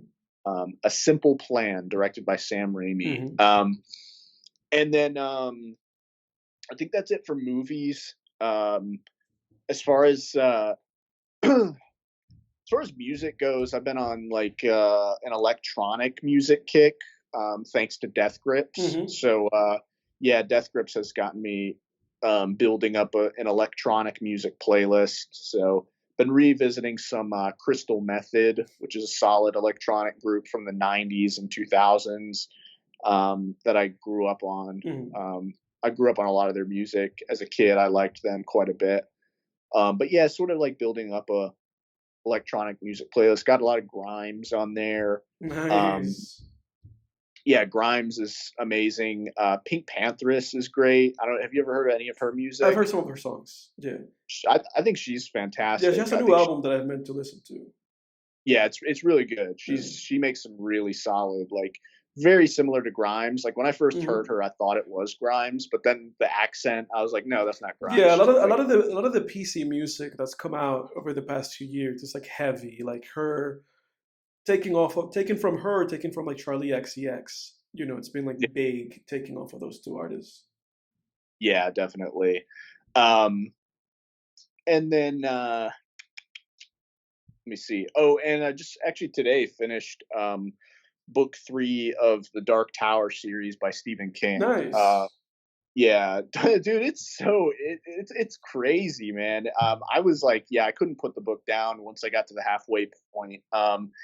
Stephen King, he likes to take his time, like really developing characters. He's to me, he's a writer that just from reading him, um, I mean, I've been reading King for years now, and pretty much for a decade now. I've been reading King like quite a bit, and to me he's a writer that's obsessed with character. Like Hmm. that's his biggest. He is obsessed with like personalities and human beings, and just crafting like really well developed characters that feel like real people. Hmm. Um, sometimes you know certain books you get to like the 20 the 30-40% mark and you're like, okay, like I'm kind of ready for something to happen now. I Hmm. get it.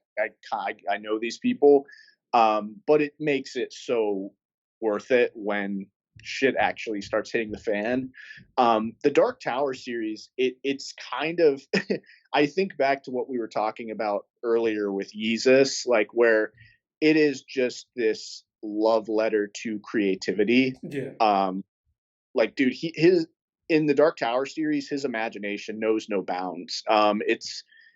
It's it's like people call it like dark fantasy, but I mean, dude, it's like a cross between dark fantasy, western horror, and science fantasy too. I would call it like dark science fantasy. Hmm. Um, because there's like I was really shocked, especially when you get to book 3. There's like a lot of sci-fi elements in it, where the world is, I guess, probably the best comparison I could come up with is like that Ralph Bakshi film Wizards. Yeah.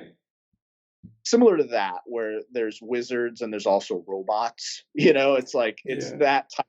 it's that kind of setting. It's like science fantasy kind of setting. Science fantasy, exactly. It because you're in this post-apocalyptic fantasy world, but there's traces of a former very advanced technologically advanced society. Mm. There's traces of that in this post-apocalyptic world. But yeah, I mean, among the sort of weird world kind of I guess denizens of this setting in the third book are a giant cyborg bear and a sentient train that's like being operated by a huge computer system under this like um, tarnished city. Hmm. Um, there's a lot of whack shit, man. It's so wild, but it's dude, it's a trip, Yeah. man. Overall, a pleasure. I can't wait to get to the next book. I'll How many probably of them are there in this series? there's 7. Oh wow. The first one's a novella though, so it's Okay. the first one's really more of a prologue. If Okay. anything, it kind of sets up the world and the mood. It's only 35,000 words, so um, and so by definition, it's not even really a novel. A novel is 40K or more. Yeah. So, um, but yeah, there's 7 books total. They made a Each, failed movie out of the first one, right, or something like that. yeah, Yeah. with Matthew. Hey, Idris yeah, Elba. Yeah. yeah. Yeah. I haven't seen that. I don't really plan to. It doesn't really look like it captures any of the spirit Yeah. of the book. But I know that I believe our pal Mike Flanagan is in talks to do a TV series adaptation. Good Which for him. Maybe I'll check that out. after reading these books, I actually think he is one of the better choices that you could pick, because um, the tone that he brings to horror would actually work really well. I think his talents would work really well in a Dark Tower adaptation. So I hope that happens. But anyway, yeah. So I can't wait to get to the 4th book. I'm probably going to read something else in between, though. Yeah. Yeah, because I try to also mix in. I definitely allow myself some pleasure reading, but I'm always mixing in books within the genre that I'm writing in that have been published within the last 5 or so years, just to keep up with the industry and keep my reading efforts focused on that, so that I can take that knowledge to what I'm writing. But of course, you got to also read like whatever the hell you want to. So Right. I have a very balanced reading diet. So yeah, great series. I'm really enjoying it so far. It's good, and that's it for me, man. Hey man, you wanna lead us into the movie of the week? Let's do it, my friend. So this week we watched the the 2023, right? Yeah. Animated fantasy video game adaptation film, the Super Mario Brothers movie. Um, I don't know who it was directed I by. don't know Starring, either. I didn't I didn't pay yeah, attention. Starring Chris I feel like Pratt and Anya Taylor-Joy. yeah. It's funny with animated films, the director always gets like less credit. It's mostly people are always talking about who's voicing the characters. I feel like in animated Yeah, for films. some reason. Yeah, But directed by Aaron Horvath and Michael Jelenic. yeah, and there's always multiple directors too with Yeah. animated films, because they're so complex. I can see why. But man, what'd you think of Super Mario Brothers movie? Look, man, I don't have that much to say about this movie. So I'll be a little bit brief. Sorry for those sorry for those out there who wanted a lengthy Mario Brothers review from us, or at least for Yeah. me, because I'm not going to go into much depth. I felt like this was the equivalent of a Marvel movie as like a animated movie. Like, to me, this felt like Ant-Man and the Wasp. Like, Really? I literally wrote that down. I literally wrote the equivalent to Ant-Man and the Wasp movie. I wrote generic structure, execution, characters, and dynamic. And then I found the musical choices absolutely nonsensical. I wrote, why Take On Me? Why play Take On Me? Why play Take On Me? Why? Out of any song, for any reason, why would you put Take On Me? Why play Thunderstruck? Like, you know what I'm saying? Like, it felt like, like when they put Thunderstruck, when they were like building the car, it's like, why play Thunderstruck? Like, I was befuddled. It just literally felt like music for the sake of music. Like, oh, this is a scene where we have to put a music cue. And let's just put something popular that people are going to like snap their fingers to and be like, oh my God, it's Take On Me. But it's like, does it add to what's happening? No. Do the lyrics in the song inform anything about the scene? No. Does the song make sense within the scene? No. It makes no sense, man. Like, this movie, look, I have a very lengthy history with Mario and Mario games. like most people in the world, it was my first ever video game. I played Super Mario Brothers, my first ever game.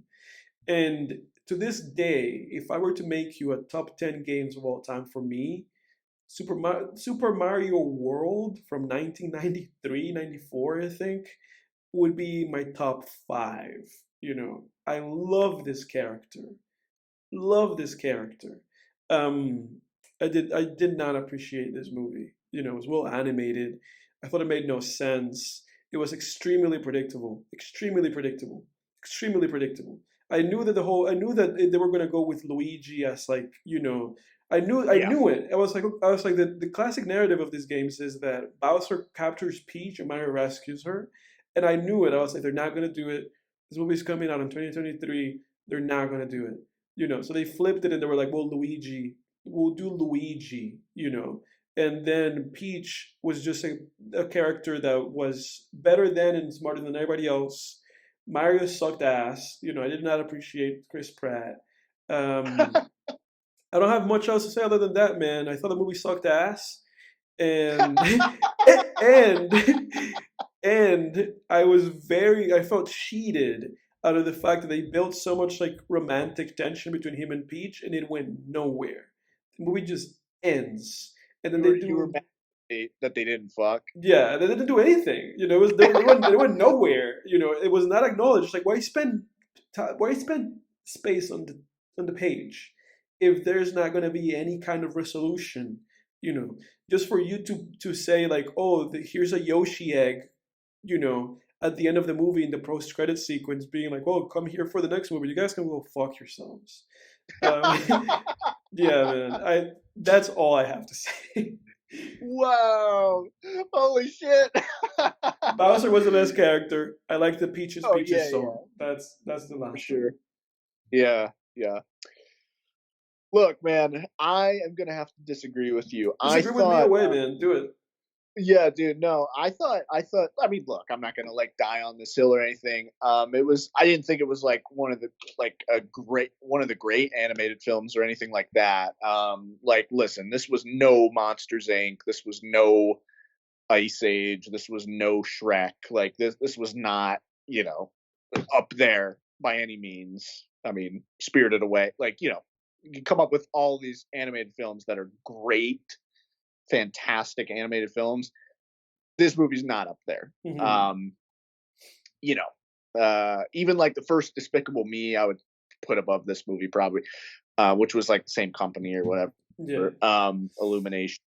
But I will say I actually did enjoy this movie. I thought parts of it rocked. I first of all, the animation. I think we could probably agree the It was animation was great. really good. It was really good. I mean, yeah, I mean, holy shit! I couldn't believe the level of detail.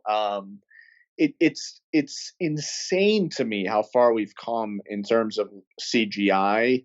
Um, and I know it's on one hand it's not that interesting of a topic, but on the other hand, I do feel like it needs to be said because, I mean, you think about like the first Toy Story film, think about the animation in that, and then think about the animation in this movie and this the detail, with from the lighting to the rays of sun, all the rays of It's sun to the difficult. It's difficult for me.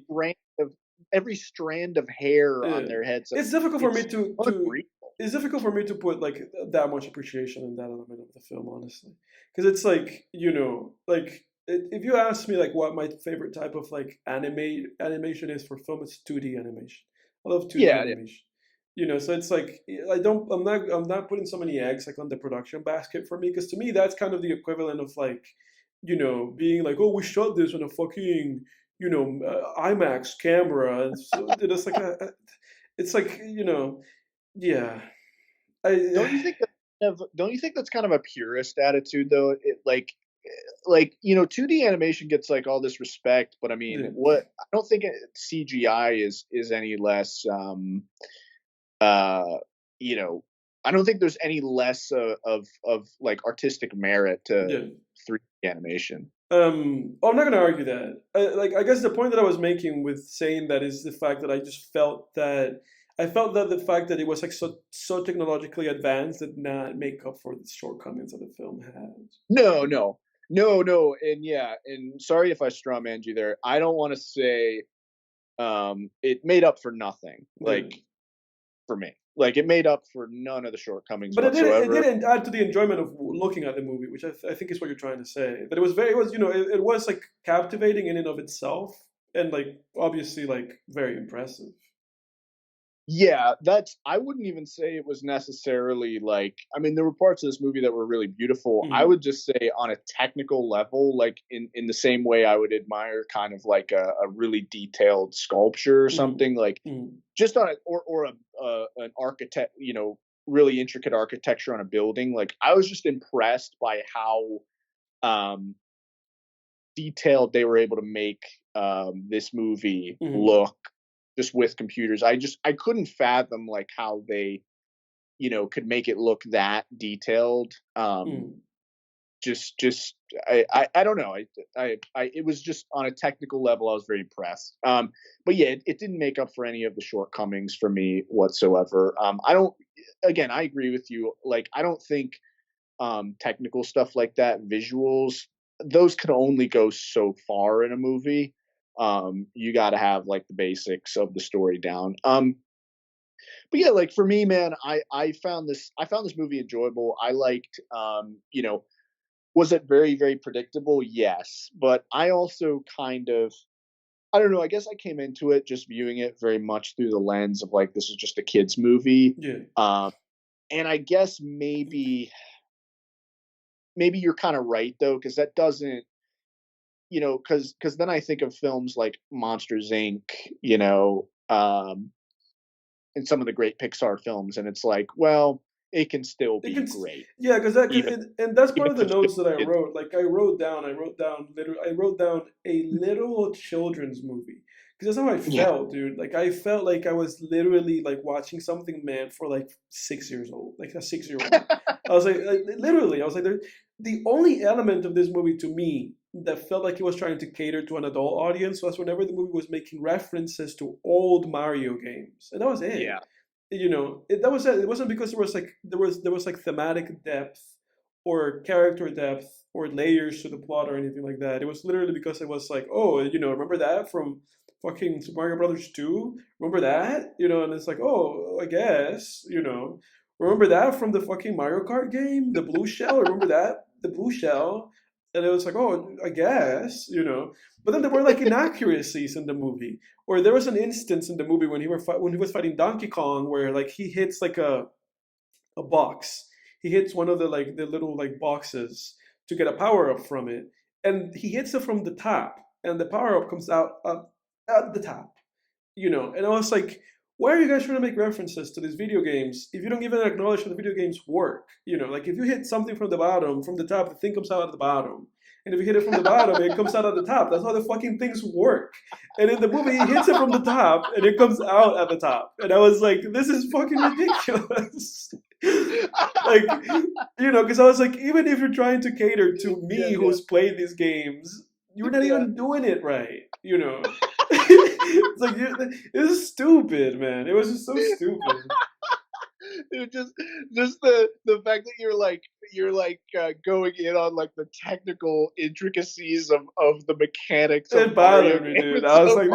I was like, this is stupid. This is not how this works. It just bothered me. Oh man, if you step on the gas too early, your Mario Kart's gonna Exactly. stall It will out. stall out.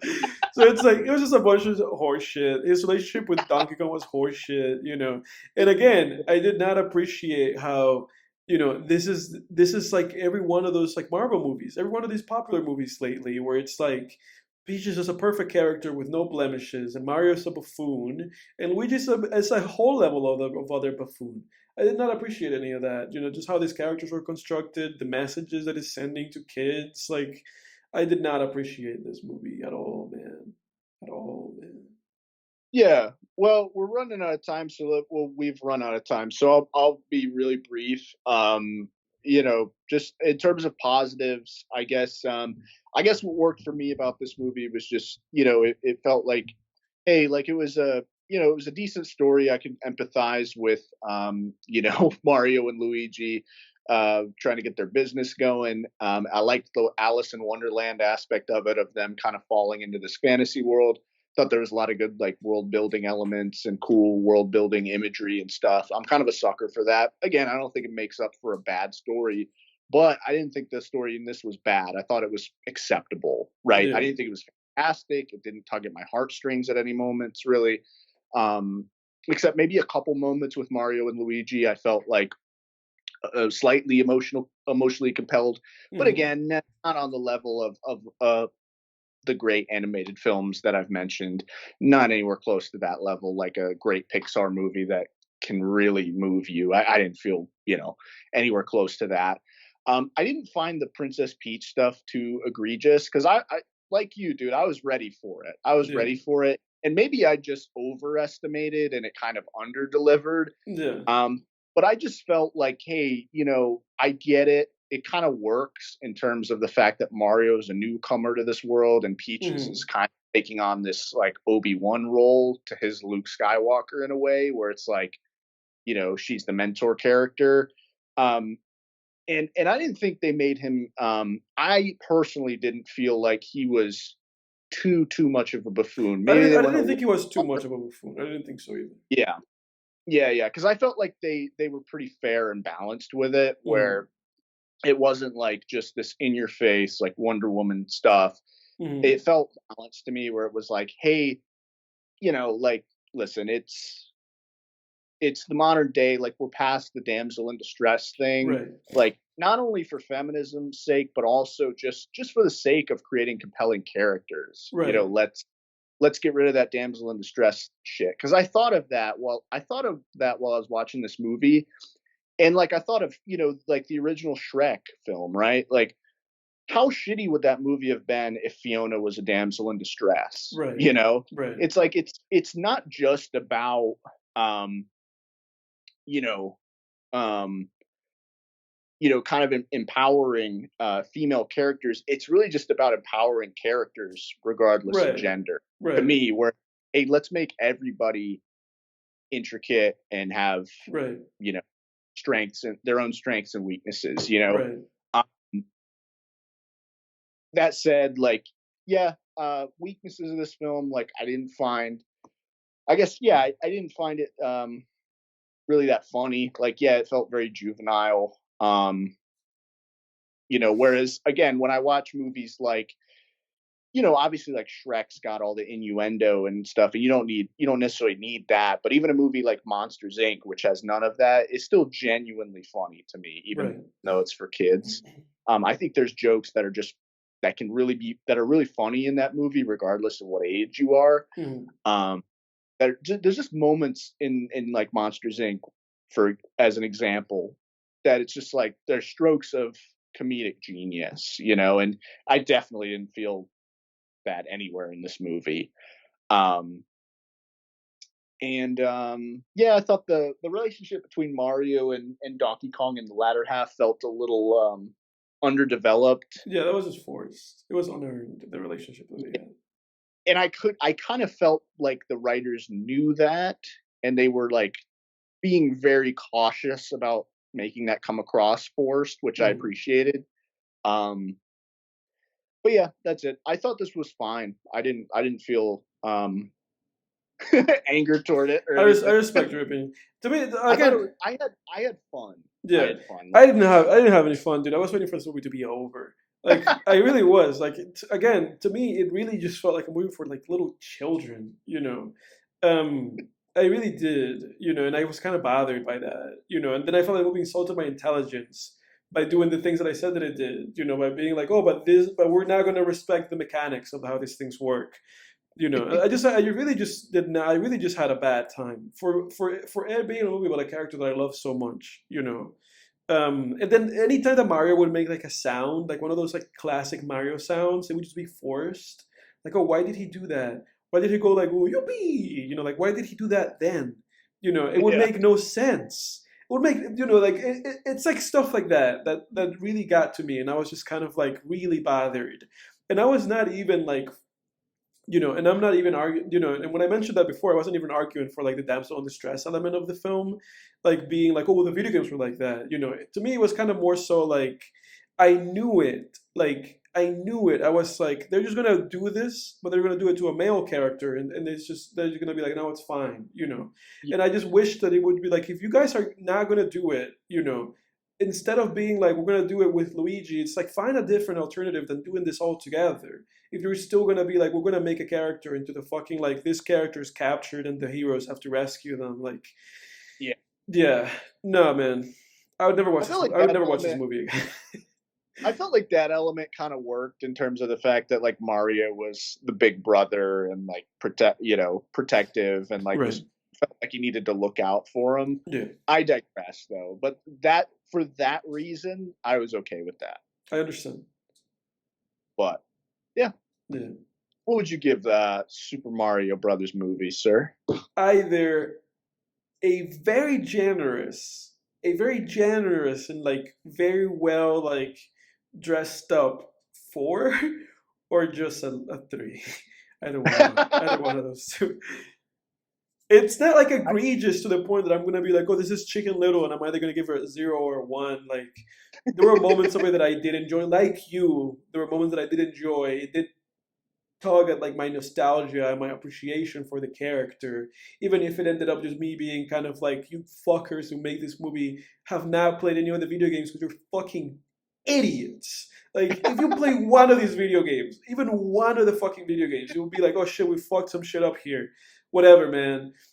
Whatever, man. Outside of that, outside of all of that, it's like I didn't think it was like a horrible movie or anything like that. Yeah, yeah, I gotcha. I'd give this a 7. I had fun, Really, and I thought, 7. uh, yeah, I thought there was like a lot of yeah, just solid creativity in this that I enjoyed. Yeah. I had fun, sir. Look, man, if you played any of these games, you would know that there is not an ounce of creativity in this movie. Well, in terms of well, because I've played, I've played Mario games as a kid, Yeah. and yeah, no, adapted creativity, I Adapted guess. I'll give you that. I'm Yeah, not. I'm not. I'm gonna stop being so mean to this movie. If you're listening to this and you like Jake, like this movie, you know, fucking ignore anything I said. I'm just being a Grinch. yeah. That said, I'm in no rush to see the second one, and it's whatever. This I was the mean, I second feel highest grossing film of last year. This movie made over $1 billion, yeah, dude, isn't that nuts, man? That is just crazy. behind Barbie by like a little bit. Oh man, I mean that's wild, man. Um, yeah, I don't know, dude. I don't know. Yeah. I'm not rushing out to theaters to see the second one, but yeah, I had fun with it. That's all I'll say. What you got for us next week, man? I'm sorry for poo pooing over this movie. Dude, it's more fun when we It disagree. is fun when we disagree. It is fun, I have to say. And I I got have, some laughs, dude. Like you're critiquing of the engineering and yeah. the mechanics Yeah. of the power ups was hilarious to me. Yeah. Yeah. That was awesome. Yeah, because I did have some Uh, I did have some like pent up anger after I watched this movie. I watched this movie Tuesday night, and I was just so fed up. Um, you didn't sit down with any childlike wonder, I Edward. initiated it that way. I didn't have expectations for this movie, dude. I tell you, I didn't like expect it to anything. It was like literally like it was like literally like 10 minutes into this movie. I was like, fuck, like it was just like a big capitalized like in my head, like, oh my god, and then it just Yeah. materialized. Um, for next week, folks, let's watch the 1967 um, neo noir. I'm gonna keep us on this like neo noir thing that I've been doing. Neo noir thriller movie, French movie, directed by Jean Pierre Melville, fucking starring what is it? Alain Delon. It's Les Samurai, Lace Samurai. from 1967. All right, man. I don't think I'm familiar with this one. So Yeah, the tag for it is his only friend was his gun. After carrying out a flawlessly planned hit, Jeff, a contract killer with samurai instincts finds himself caught between a persistent police investigator and a ruthless employer, and not even his armor of fedora and trench coat can protect him. Hell yes, dude. So this Actually, I think I have heard of this movie. Yeah, this is gonna be a do-over of the killer, essentially. Let's go, man! Yeah, I dude. am already so fucking hyped for this, man. That's Hey, buddy. awesome. Next week, Les Samurai, get hyped. We'll see you then. Get out of here. Yep. Go outside and play. Next See time ya. on Film Tangents. See ya.